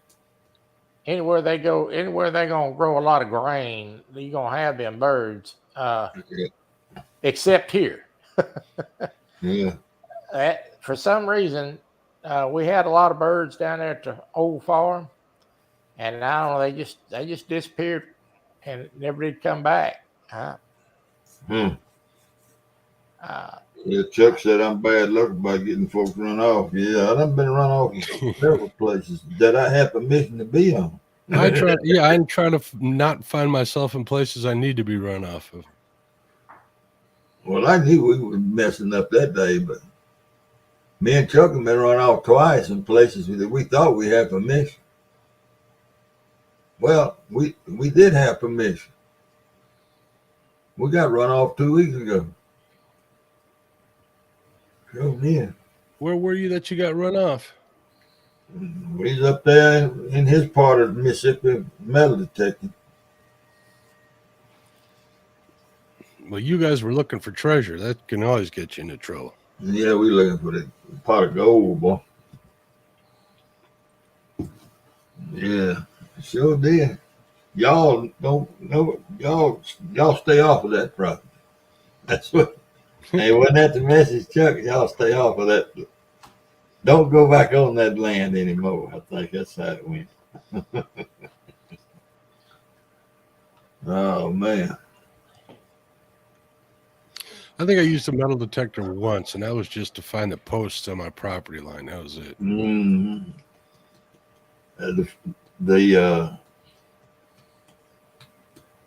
Yeah, I used one time for that years ago. I borrowed one and found some property markers. Yeah, y'all don't go back on that property. Y'all don't go back on that. Man don't want y'all back on his land anymore. That's what it means. And we talked. If anybody's going to metal detect, it's going to be him. Well, he did metal detect, and he said he didn't never find. We talked to the guy. He ran up on us while we was out there in the past. We talked to him for a long time. And yeah, we told him, man, we've been hunting it for 2 or 3 years. First, he want to know who did we know, and we told him. Oh, okay. He says he metal detect. Yeah, we thought we had permission to be there, but come to find out, we didn't. Is that right, Kenneth? Key?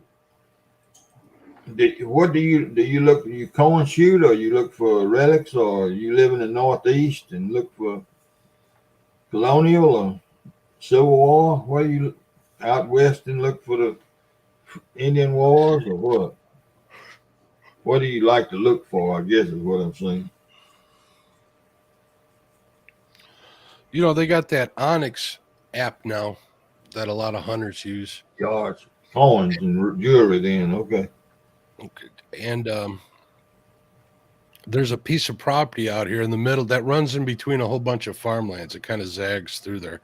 Mm-hmm. And there's a pond on this property that on this section of what they call, state-owned land. Yeah. I always wanted to go back there, but I never had the stones to do it. Because, people, if nobody's ever back there, people seem to think that property's there. There you go.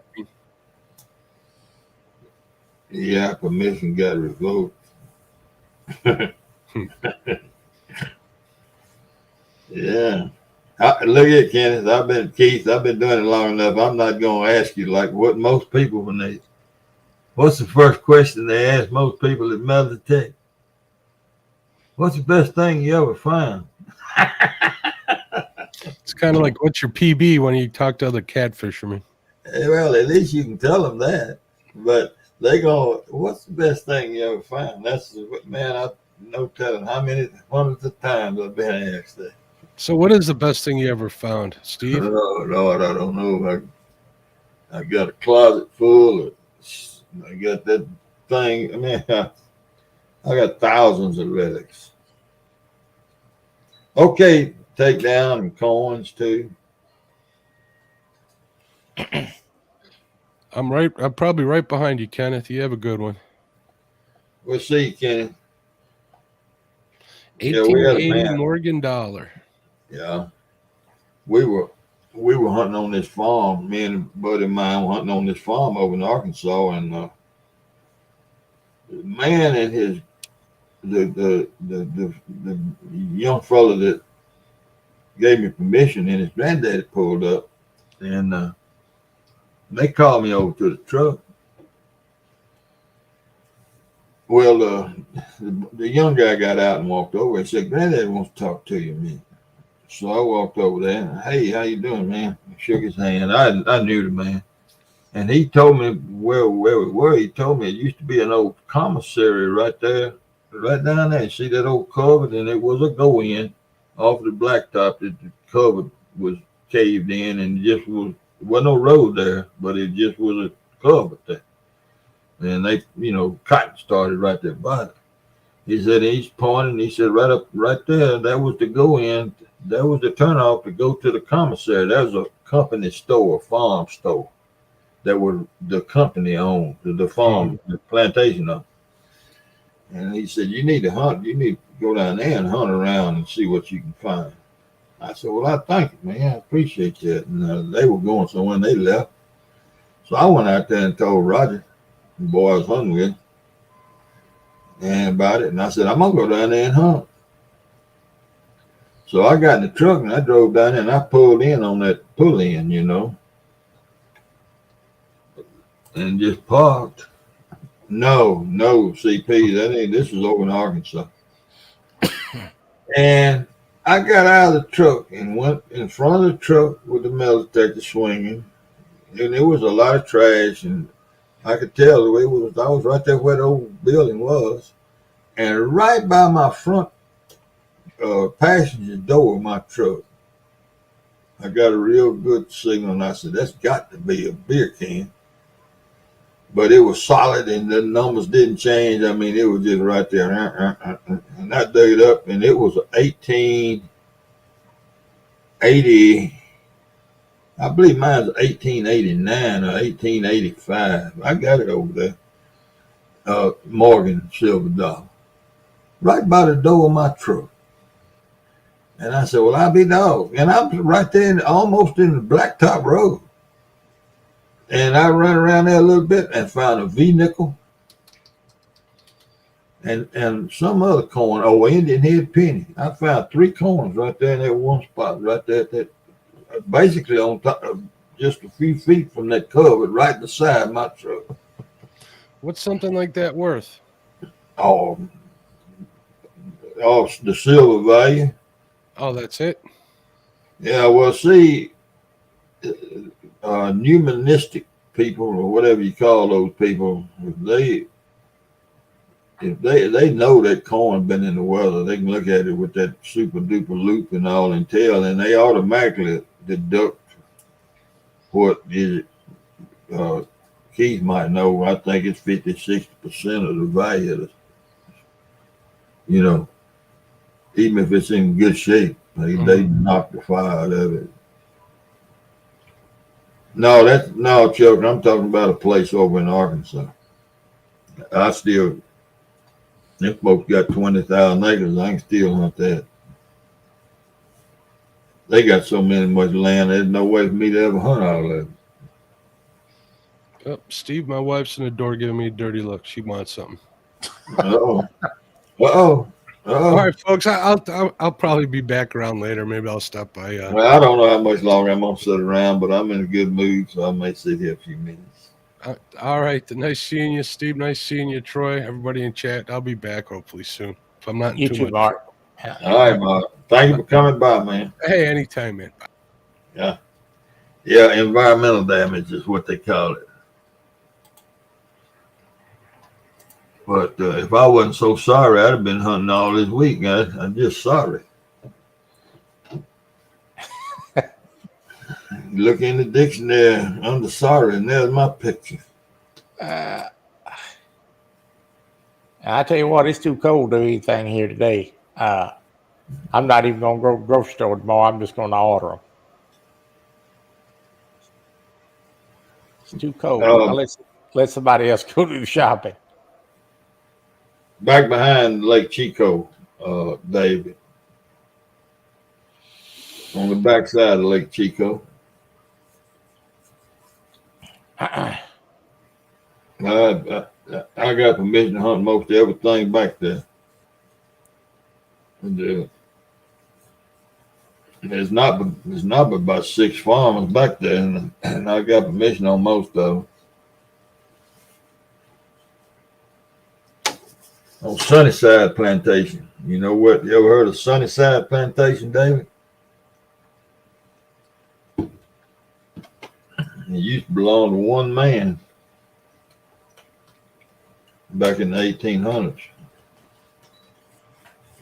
Well, his last name was Worthington. I believe it was Elijah Worthington. Sunnyside is an interesting story. And I don't know all these people in here, but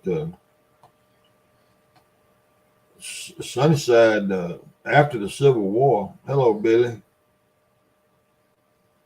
After the Civil War and slavery was abolished, and they started this sharecropping program to have labor to farm with. They brought in the late 1800s, 1870s, I think it was 1875, something like that. They brought in, I believe, it was a couple of hundred Italian families to Sunnyside Plantation to work as sharecroppers. And now those are descendants of those Italians that they brought over here own all that, or about half of it. Sure do. Blair Mountain, is that in West Virginia?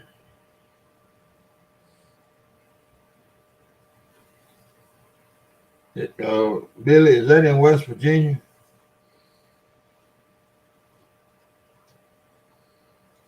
The coal miners and the Treasury Department or something like that? I've heard of it. Yeah, there you go. I ain't as stupid as I look, am I? Oh, you live at Blair Mountain. Okay. Do you metal detect? Have you found any relics from the I think it was the coal miners or the something, and the Treasury Department, I guess you call them the FBI or whatever.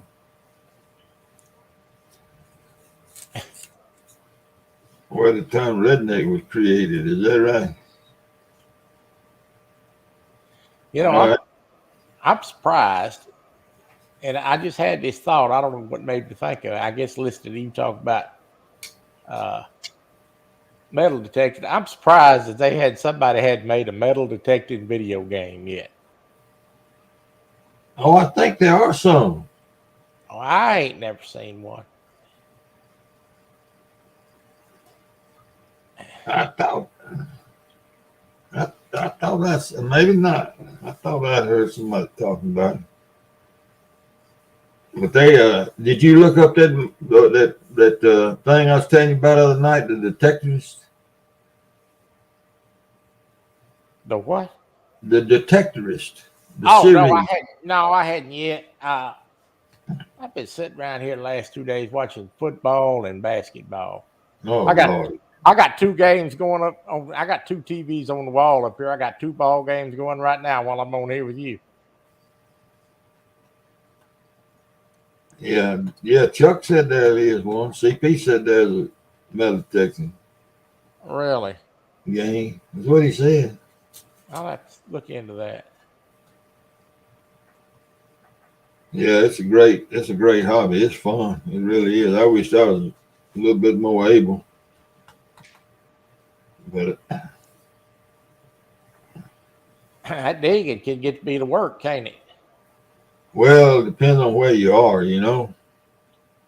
Yeah, out there in the fields, it's not so bad. But when they put them big old deep rows out there with them hippos, you know, in the fall, Big old roads are kind of hard to walk. You got to walk right in the middle of them, and skeechy down through there. And man, I start hurting all over. But this old flat ground out there and in the woods, I don't like hunting in the woods.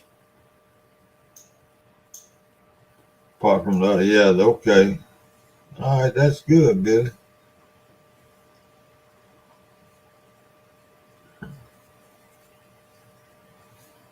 Yeah, yes, it is. I think I probably watched a documentary on that. And I used it a little bit in the when I taught American history. That and the Whiskey Rebellion,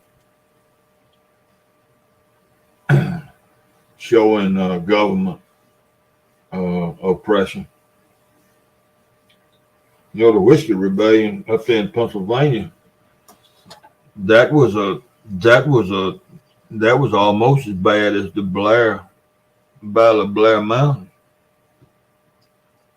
The farmers, and they called them out west, which out west wasn't about 100 miles from the coast, because all the colonies, were settled right along the Atlantic seaboard, where all them people are up there now. Well, those farmers, they would bring their grain to the big towns back towards the city. If it got rained on and they got back, the grain was damaged. And a lot of times they couldn't sell their grain, and they'd lose a whole year's worth of farming, So one of them struck up the idea of distilling it and making whiskey out of it. Very ingenious. And so they built the crocks and filled them crocks up with whiskey, with moonshine, and went to the west, went to the cities and sold all the grain in liquid form. Well, the next year, more farmers did it, and eventually all the farmers were doing it, and they were hauling whiskey over there and selling it. And the government decided that Toltec mounds. Oh, I don't know. They started taxing their whiskey. Now they wasn't giving them any money when they was losing all the wheat and corn. When it was rotting, the government wasn't giving them a penny when they lost their crop.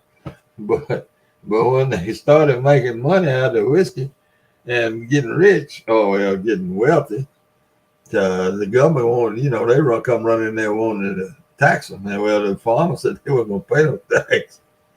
And they called the army out on them, which I don't know who's right, who's wrong on the deal, but the Winterville Mounds, I don't do much with the Native American stuff. I never, I've told somebody, I've said it before, it's too complicated for me. Man, some people can pick up a point out there in the field and look at it and say, oh, that's from the Mississippian period, or that's the Archaic period. Man, they all look like arrowheads to me. I can't tell the difference, so I don't. Oh yeah, from Devil Ants. Was he Hatfield or McCall? Ants. I can't remember. I think he was. I don't remember. But I never got into the studying the Native American stuff. That's a whole different. That is a whole different. If you wanted to get a degree, a college degree, that is a whole different study. You can get a degree in Native American stuff, and then you go to different parts of the country and you can get a degree in the Plains Indians, the Southern Indians. I never got into it because it's too confusing to me. It all runs together. It's just too confusing. Too much to know, and I ain't that smart a fellow. You asleep, Troy? No, I ain't asleep. Watching the ball game. Okay. Listening to old stories. Well, I'm just answering a few questions here, and now Skull Rush, I will tell you that due west of those mounds, the Winterville mounds, due west out there in the Mississippi River is a big rock bar. And I imagine that thing now probably 60 acres big with the river down. Now I have found one, two, three nice relics out there, Indian relics. One of them is a knife blade that I turned down some money for it. And then I got a little black point that's about that long that the stone that's made out of came out of the Ozarks. And I carried that to a professor of what do you call them, Troy? Anthropologist? Yep. To an anthropologist, and he looked at, hey, Alvin, she looked at it, was a she, and she looked at it and told me where it came from. She named the name of the stone. It's a black stone, and it comes out of the Rockies, the Ozarks, and it's not amethyst, and it's not flint. It's something else, but it's black. And then I found a regular spear point out there where I looked for fossils from the Paleocene period, 10,000 years ago. Is that Alvin Lewis down there? Good Lord, he just got deep now. Yeah, Alvin's here. So those mounds, those and this stuff, I think, if I'm not mistaken, what that girl told me, that anthropologist told me, that stuff I found out in the river predates the mounds, the Winterville mounds.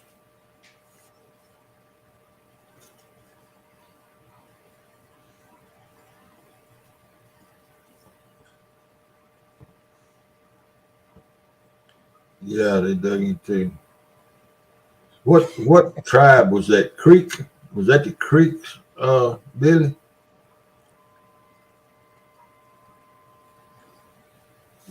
I don't think it would have been the Cherokee. I believe it would have been the Creeks. Could have been a Cherokee, I guess. Do you watch the sports highlights or anything like that? I do not. I watch Ole Miss play football, and that's it. A little bit of Mississippi State. They had a guy last night. I can't remember what of them football teams he's on. And they brought him in the game last night. He weighed 415 pounds. Now, that's the biggest football player I think I've ever seen. And when he hit that old center there, after he snapped that ball and he hit that center, he come through there and and he hit that running back and that running back just stopped dead in his tracks, and he reached down, just took the ball out of his hand, started running. Oh, man. Away. Really? I ain't never seen no football player no 415 pounds. Good.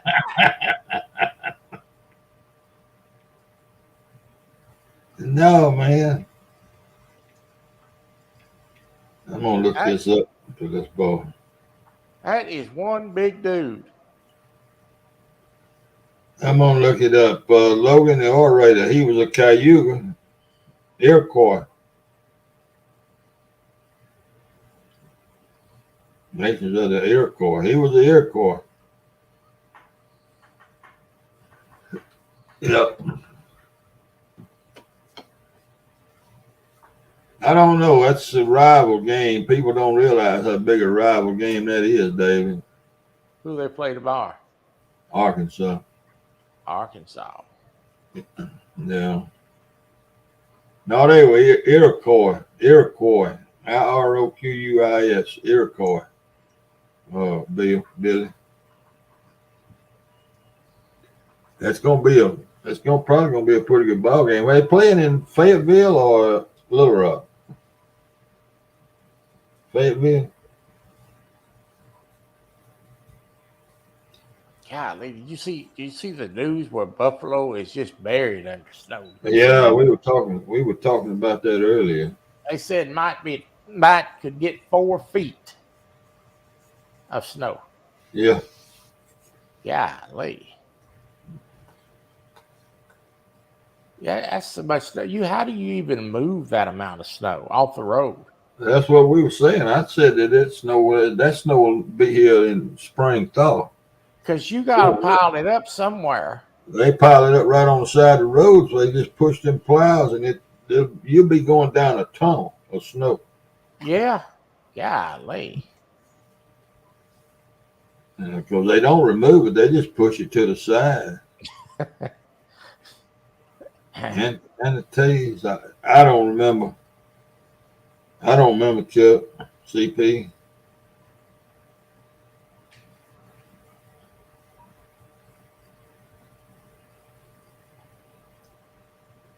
Yeah. Only problem with where you live, Billy, is either up or down. And if you go down, you got to go back up, and that leaves me out. It's bad enough up there where Chuck is. There ain't nothing flat up there. What's that, man? Yeah, I don't know. I got a bunch of kinfolks in Vermont. Snow. And the first time I went up there, it was in the wintertime. I don't remember what part of the year, January, I guess, maybe February. And they had those highways that just had walls of snow on each side of it. I mean, you could have stuck your hand out and hit them going down the highway, and every once in a while you see a hole out through that snow where somebody messed up and gone out into that snowbank. I said, I couldn't handle that trouble. One thing that they're going to have to think about, too, is how many old houses out there, that's out there, their roofs is going to cave in because of the weight. No, they build them houses like this. They've been doing that for years and years and years. They build them real steep roofs on them houses. You say so. Not like down here. If we got that kind of snow, our house would collapse probably. But they build real steep gables up, real steep ones up there. They sure do. Sound like they sure gonna need it too. Yeah, they're gonna need it. Yeah, they're gonna need it. Yeah, that's what I said at Cayuga, and that was a tribe of the Iroquois.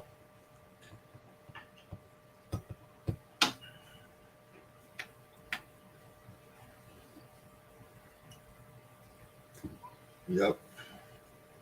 It's raining out there right now at my place. If it drops 2 or 3 more degrees, it's gonna be snowing. It's raining? Yeah. Lord, man. It's about 30.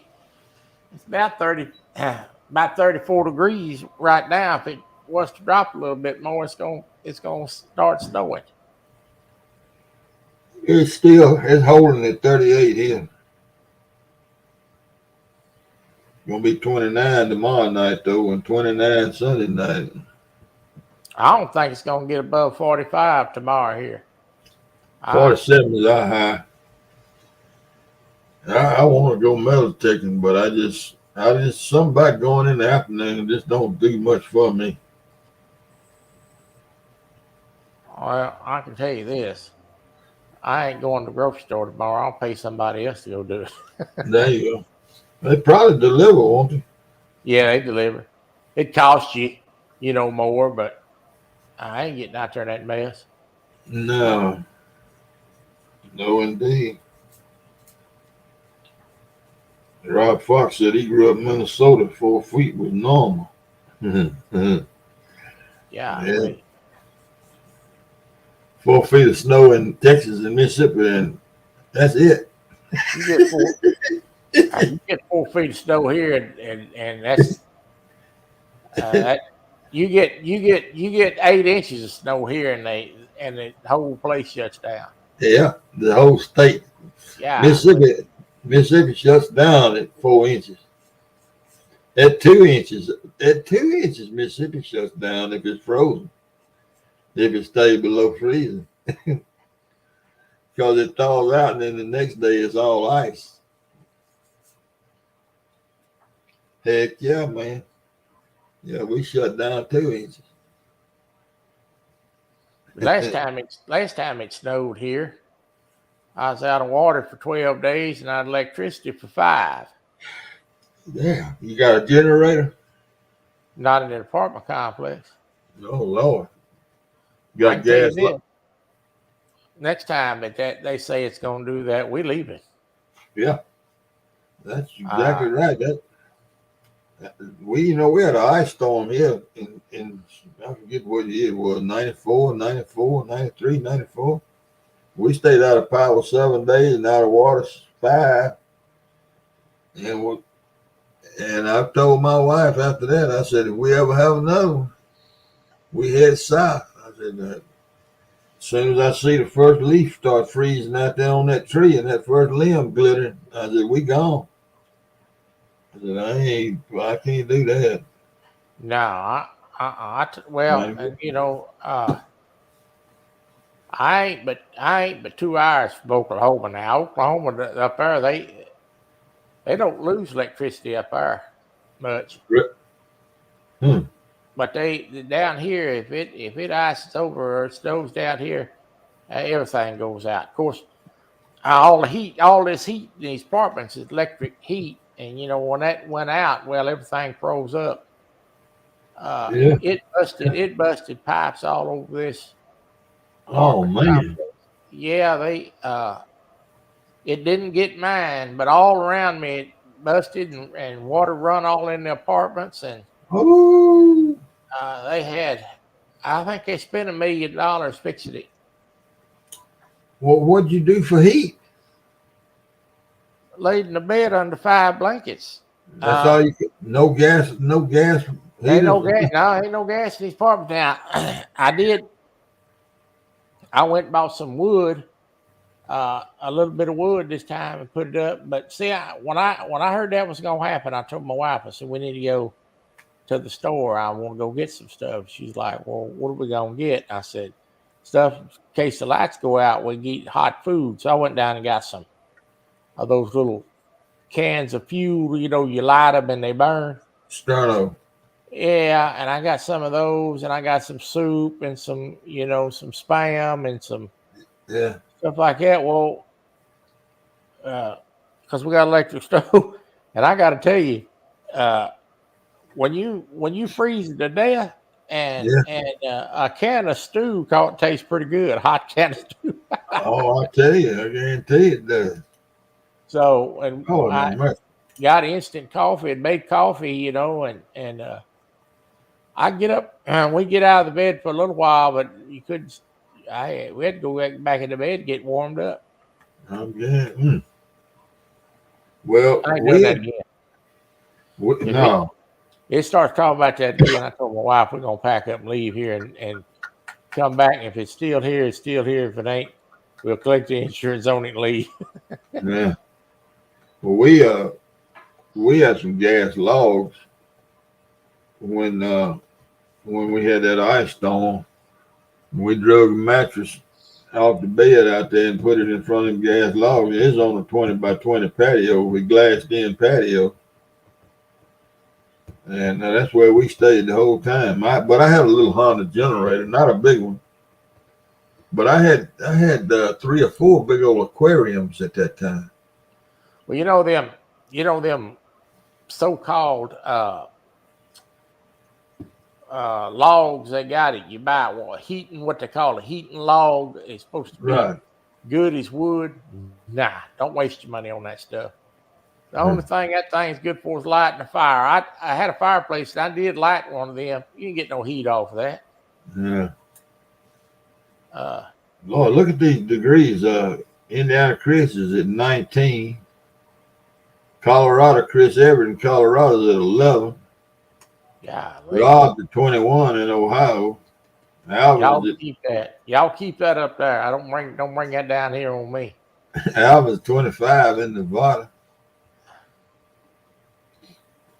Yeah, y'all. We live down here for a reason, y'all. Yeah. we don't do cold. And we don't do snow. Golly. That's a 4-letter word down here showing up. 11 degrees, 19 to 21. Ooh. Yeah, boy. Have to run some water when it gets that cold. Have to leave the faucet. I hear my stepdaddy now. Cookie, you leave some water dripping in the bathroom. Well, you know, that's like this apartment complex we live in. You know, they don't, when they built this thing, and you know, they didn't bother to wrap the pipes. Oh no, hold up, Troy. No, he's in Texas, Chris. Go ahead. Yeah, they didn't bother to wrap the pipes or anything. So you know, they don't bother to do that down here, Yeah. and they sure paid for it. And this place had just sold to another company when all that happened. Oh Lord have mercy. Yeah, and it was a disaster. Yeah, they took a hit. Mm-hmm. Well, did they go up on y'all rent? You know it. My rent has went up $300 in the last 2 years. Lord have mercy. They got me 150 this time and 150 time before last. What do they pay? Do they pay the utilities? Don't pay nothing. They don't pay nothing. No, No, they don't pay for nothing. Only thing they pay for is what they call valet trash. I can't say what I call it on YouTube. That'd get us both in trouble. But they don't come about half the time, and then when they do come, I don't think they pick up but half of it. They got the cheapest trash company in the world around here. I think it's 2 old boys. One of them's got one leg, and it's in an old flatbed truck. Look like they riding on the back of the truck picking it up. Oh man.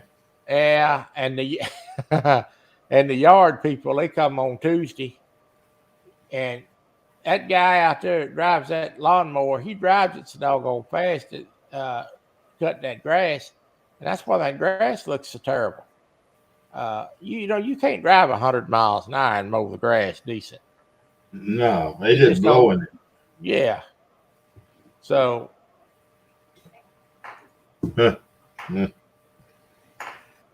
Lord have mercy.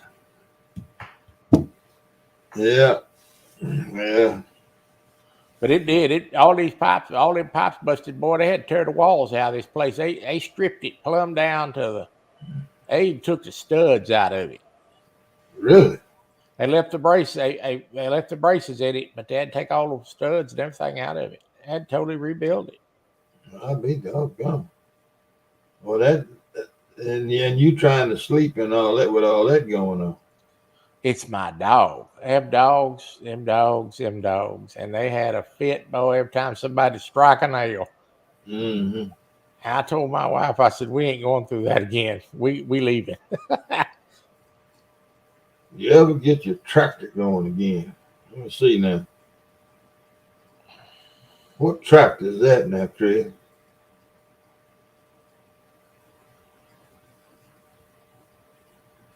I don't know what you're talking about.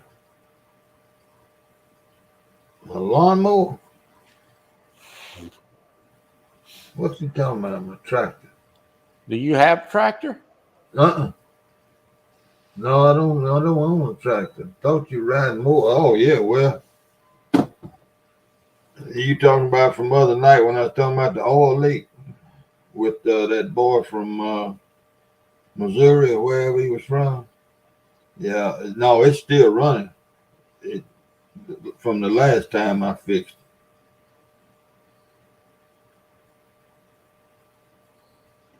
it. I don't know. How long ago were we talking about this, Chris? I know I mowed my yard. I hadn't mowed it in over a month and a half, and I mowed it Monday, I think. Monday, Tuesday. I mowed it to knock the seeds around a little bit. And, oh yeah, I got it going from a long time ago. Yeah, I think it may have been either I was patching the oil pan on it or putting a. Yeah, it may have been somebody else. Either I was putting a new pulley on the deck. I had to put an outlet pulley go bad. And I noticed when I pulled it back under the carport the other day when I got through mowing, I could hear another pulley singing. So I know it's fixing to go out. I guess I might as well get under there. And it was that pan. Yeah. Yeah, I got it fixed. It's that's the second time I've had to do that. But so far it's holding up. I guess I've got my money's worth out of the mower. I bought the thing and I don't remember when. A long time ago though. I guess I've got my money's worth out of it. You better try to keep it running. You better try to keep it running as long as you can at the price of them today. Yeah, that's right. The JB well, grinding that plate and putting that JB well in there good. Yep, that's how I fixed it. That's what that. Oh, I don't know how many hundreds of pages of it is on YouTube. If you Google 20 horsepower Kohler Courage engine, there's so many pages on there about that problem. And this one boy, I'd forgotten where he was, Iowa or somewhere, said that he had luck grinding it down, cleaning it up good, and getting all the oil off of it, and JB welding the crack. So I tried it, and it held up 2 or 3 years, and then it cracked again, and I ground all that off and did it again, and it's still holding. But that engine, I'm telling you, and I mean, it was hundreds of people that happened to. And you can ride around the country and see these orange Husqvarna sitting over there in the weeds. You know how folks just pull them off over there and leave them? There's hundreds of them sitting around. And I know what's wrong with every single one of them. Yeah. Terrible engine.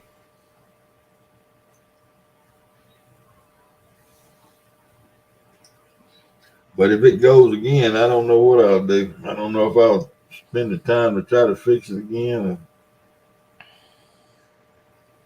or just junk it. I don't know. I used to put another motor on it and all that, but I can't do all that stuff no more. I used to overhaul them. That was the thing about a Briggs and Stratton. You can't put sleeves in a Briggs and Stratton. The only thing you do there is bore it out and put bigger pistons in it. And but at the Cummins engine, you can bore it out and put sleeves in it. And I always used the Cummins engines just for that simple reason. But this Kohler engine is supposed to be a good engine. Supposed to be the best on the market. But that Kohler 20 it wasn't no good. It was terrible. I'm gonna go. I'm gonna peek around a little bit, see what's going on before I go to bed. All right. Okay. We'll see you. Okay, Troy. Appreciate you coming by, man. I appreciate you. Bye. All right. Take it easy. Yeah, that Tecumseh, you can blow it out and put sleeves in it and go ahead. But a Briggs, you can't do much with a Briggs once it goes to slacking. Yeah, you got a cadet, a Cub cadet up there, Chuck.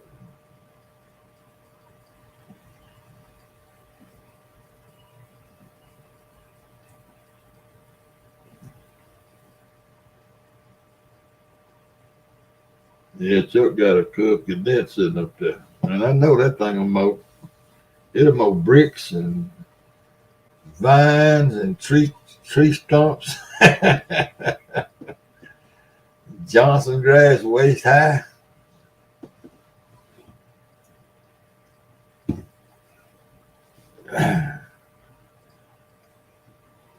Yeah.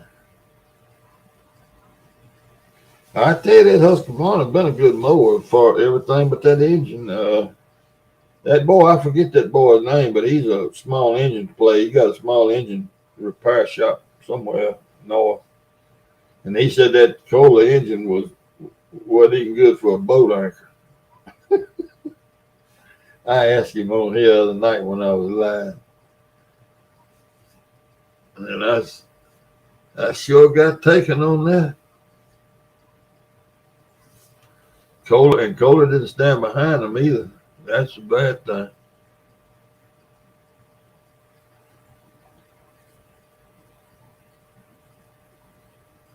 You know, what I like about this Husqvarna, it's hands free.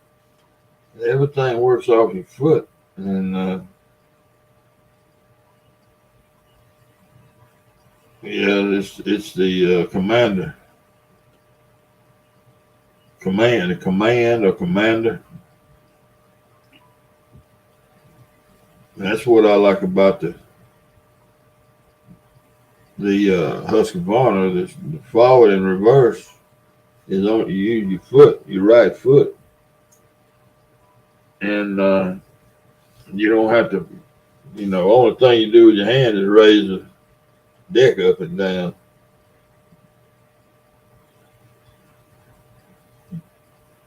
Yeah, there you go, Chris.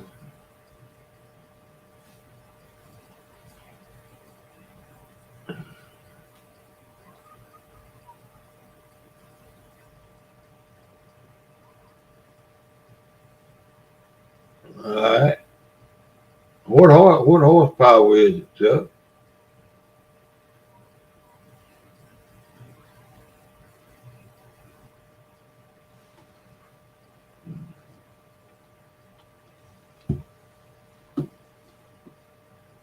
Do you know what size engine it is?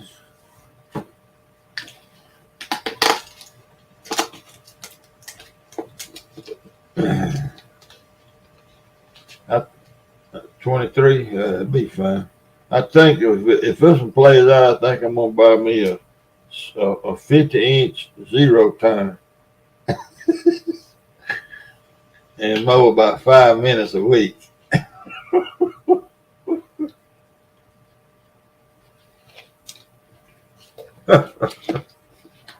Boy, I'd be looking good with a big old zero turn. All right, Stan. Well, I'm still sitting here running my mouth. About to run out of something to say. I'll put that link up. Got a few more minutes. My back is starting to hurt. Shoulder blade.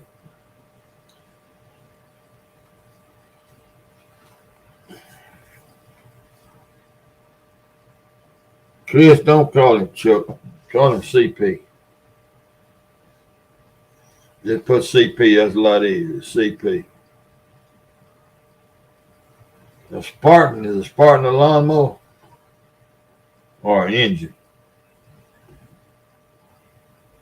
Never heard of it.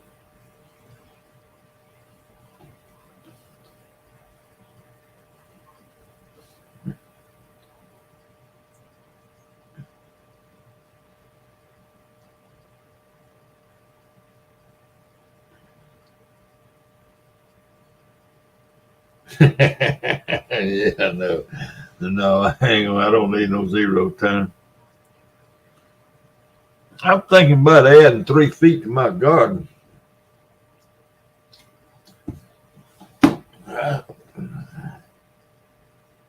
Thinking about it. There wasn't so much shovel work involved.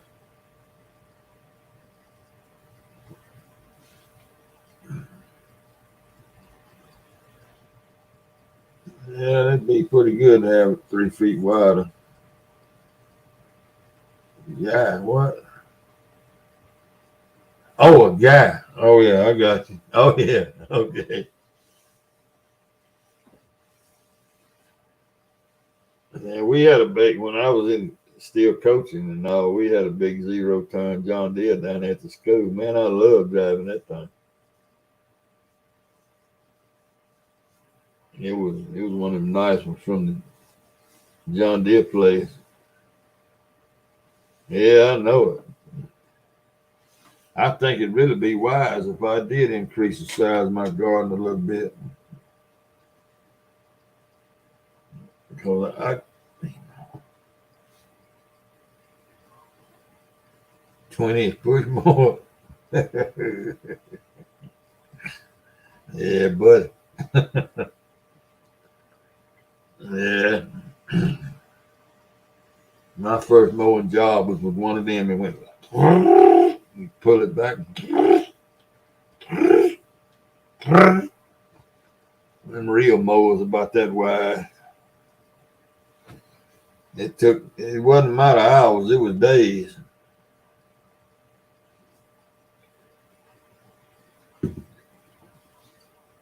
Yeah, it was days. Back in those days, I think Toro, was it Toro? No, it wasn't Toro. It was, oh man, what's that old big red lawnmower? Oh, can't even remember. That was about the only riding lawnmower around.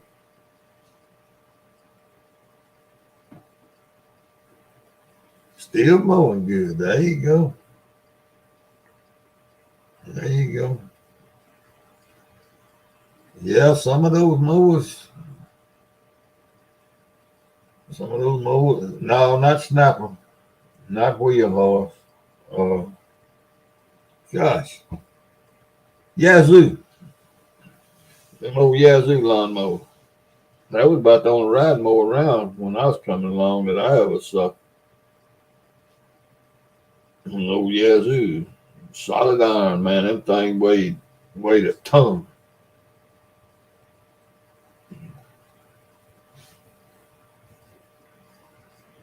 Yeah.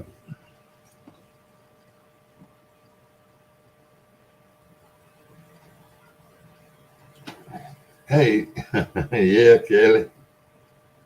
I'm sitting up here just about to fall out now. Yeah, Yazoo was they still are good lawnmowers. As long as that drive belt, don't ever make a mistake on a Yazoo lawnmower of tearing up a drive belt and having to put a new one on. That thing has got a twist in it that it just ain't supposed to work. I don't know if they've redesigned it or not. All of them I've seen still had that same twist in them. That is a terrible. You got one outlet pulley that goes in there, and it's on a bar with a set screw, and you got to set it. Not only do you set it tight, but you got to set it at the right angle for that belt to run. Or as soon as it hits the grass or gets in a strain, the belt will jump off. Oh, Lord.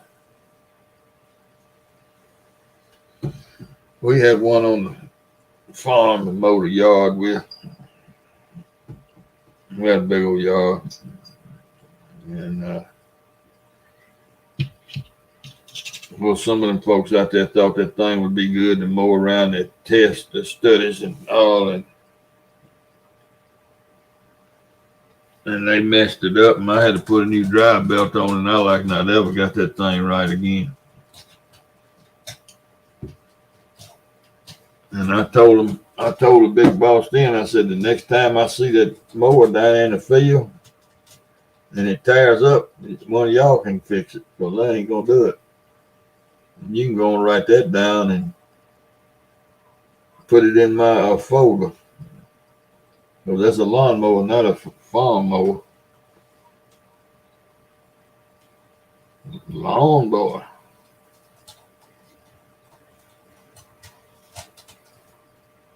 Yeah. Well, I bet that mowed the grass pretty. I like a real mower, but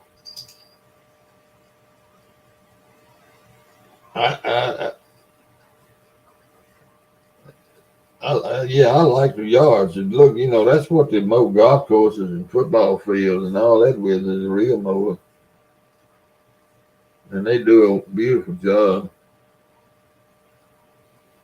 Hey, Dan.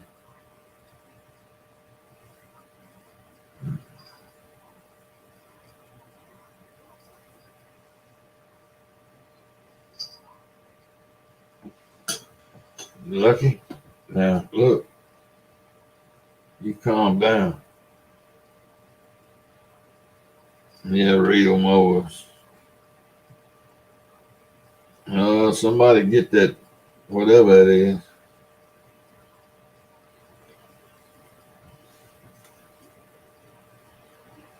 I don't know if that's one of them things or not.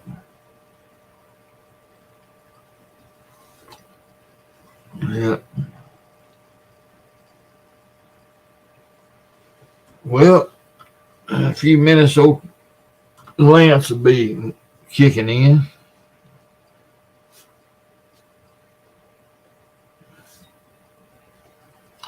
CP, you ought to get that. You ought to get them bottles tomorrow. I'm pretty sure you will. I was surprised that mine came in because everything said between Monday and Wednesday of next week. And mine got here this morning. Well, this afternoon, right after lunch. Or right before lunch. Oh, okay. Okay, Dan.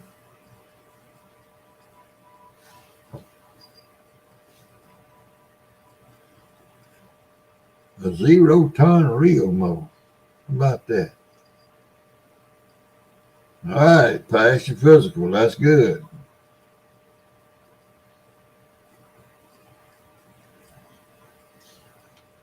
That's great. Chuck, CP, you able to track that thing, or it won't track on your?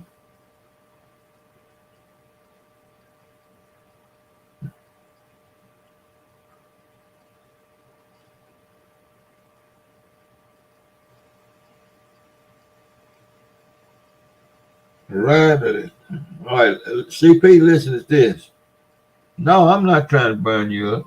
Listen to this, CP. It left Jacksonville, Florida, Thursday night at 6 o'clock. And it arrived at the next facility at 4 o'clock Friday morning. So that's about 8 or 9 hours travel time. I bet that's Memphis. And it got there at 4 o'clock in the morning yesterday. Well, this morning, 4 o'clock this morning.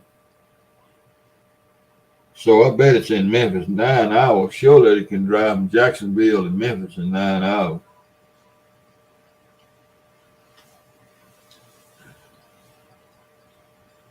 Oh, chatting. Okay. And so you deer hunting, Dan? Or gonna be deer hunting in the morning?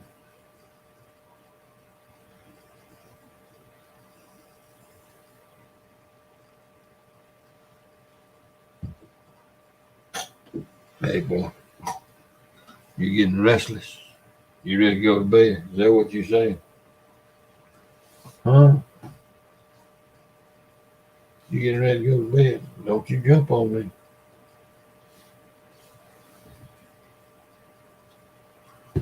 Yeah. He bound to be deer hunting.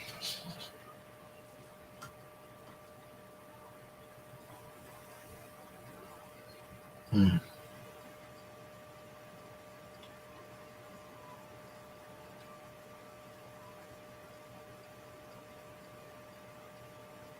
Okay.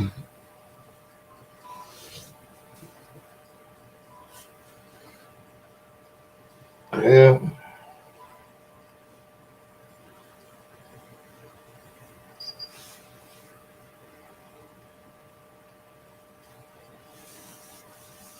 Yeah. Well, good luck to you. I hope you get one.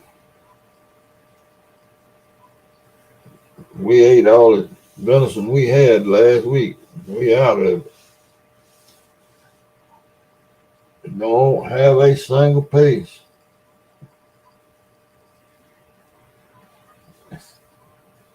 Another time warmer.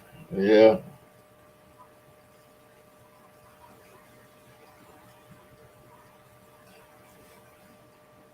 Yeah, CP, you just got you a good permission right down the road there, and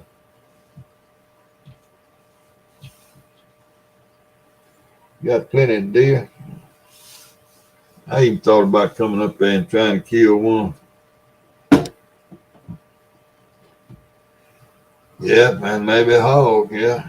Are y'all gonna be just stand hunting, or will you be driving, or just standing?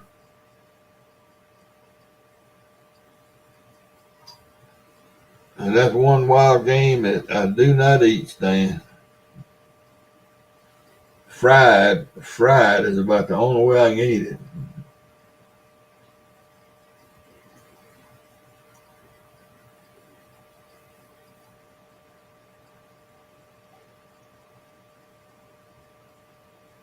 And I've only eaten that once. I do not like liver, and I don't like duck.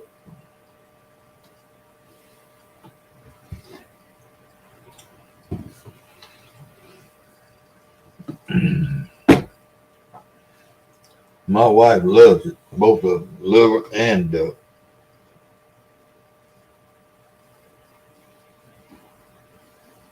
Yeah, I've eaten the smokes, man. I can't get away from that liver taste.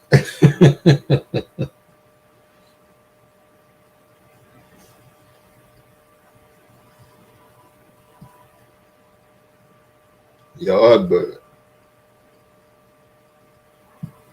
I love rabbit and squirrel, deer, coon, quail.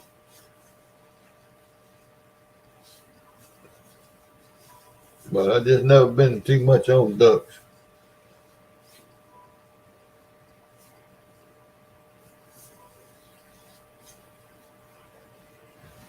Just never cared much for them.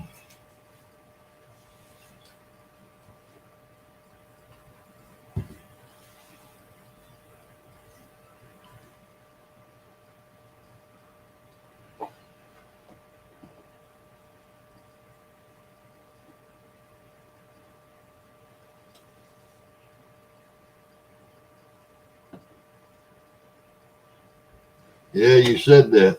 What? So they working on your house now?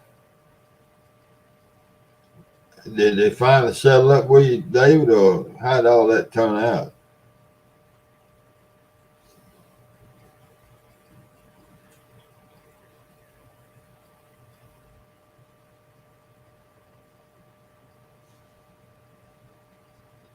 Okay, all right.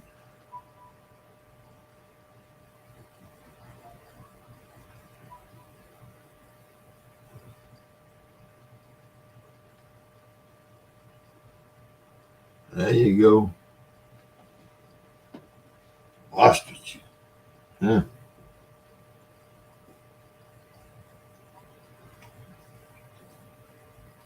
Yeah, I think deer season may open here in the morning.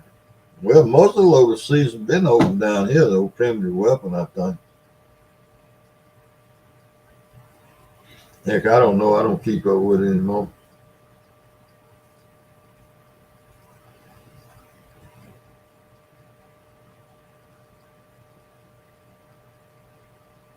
A family, huh?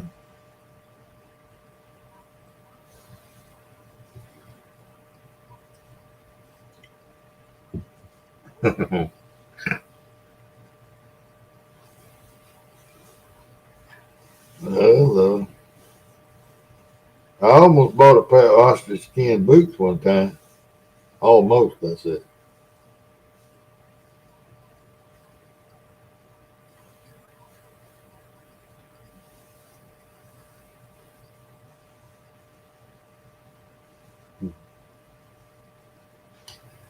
Okay, y'all. I think I'm fixing to shut this thing down and do something about getting some sleep. I appreciate all y'all stopping by and squirrel dog out. Yeah, dog. That's great, Chucky. Boy, it ain't nothing better than that. A tree dog. Man, I love tree dogs. I went coon hunting twice last year, matter of fact, just to listen to the dog. Going again this one or two if the fella's still going. Yep, sure am. Nothing better than listening to the dogs tree at night. All right, y'all. Y'all have a good one, and good luck to everybody that's going to hunt in the morning, and good luck to everybody else with whatever else they're going to do tomorrow, and we'll see y'all later.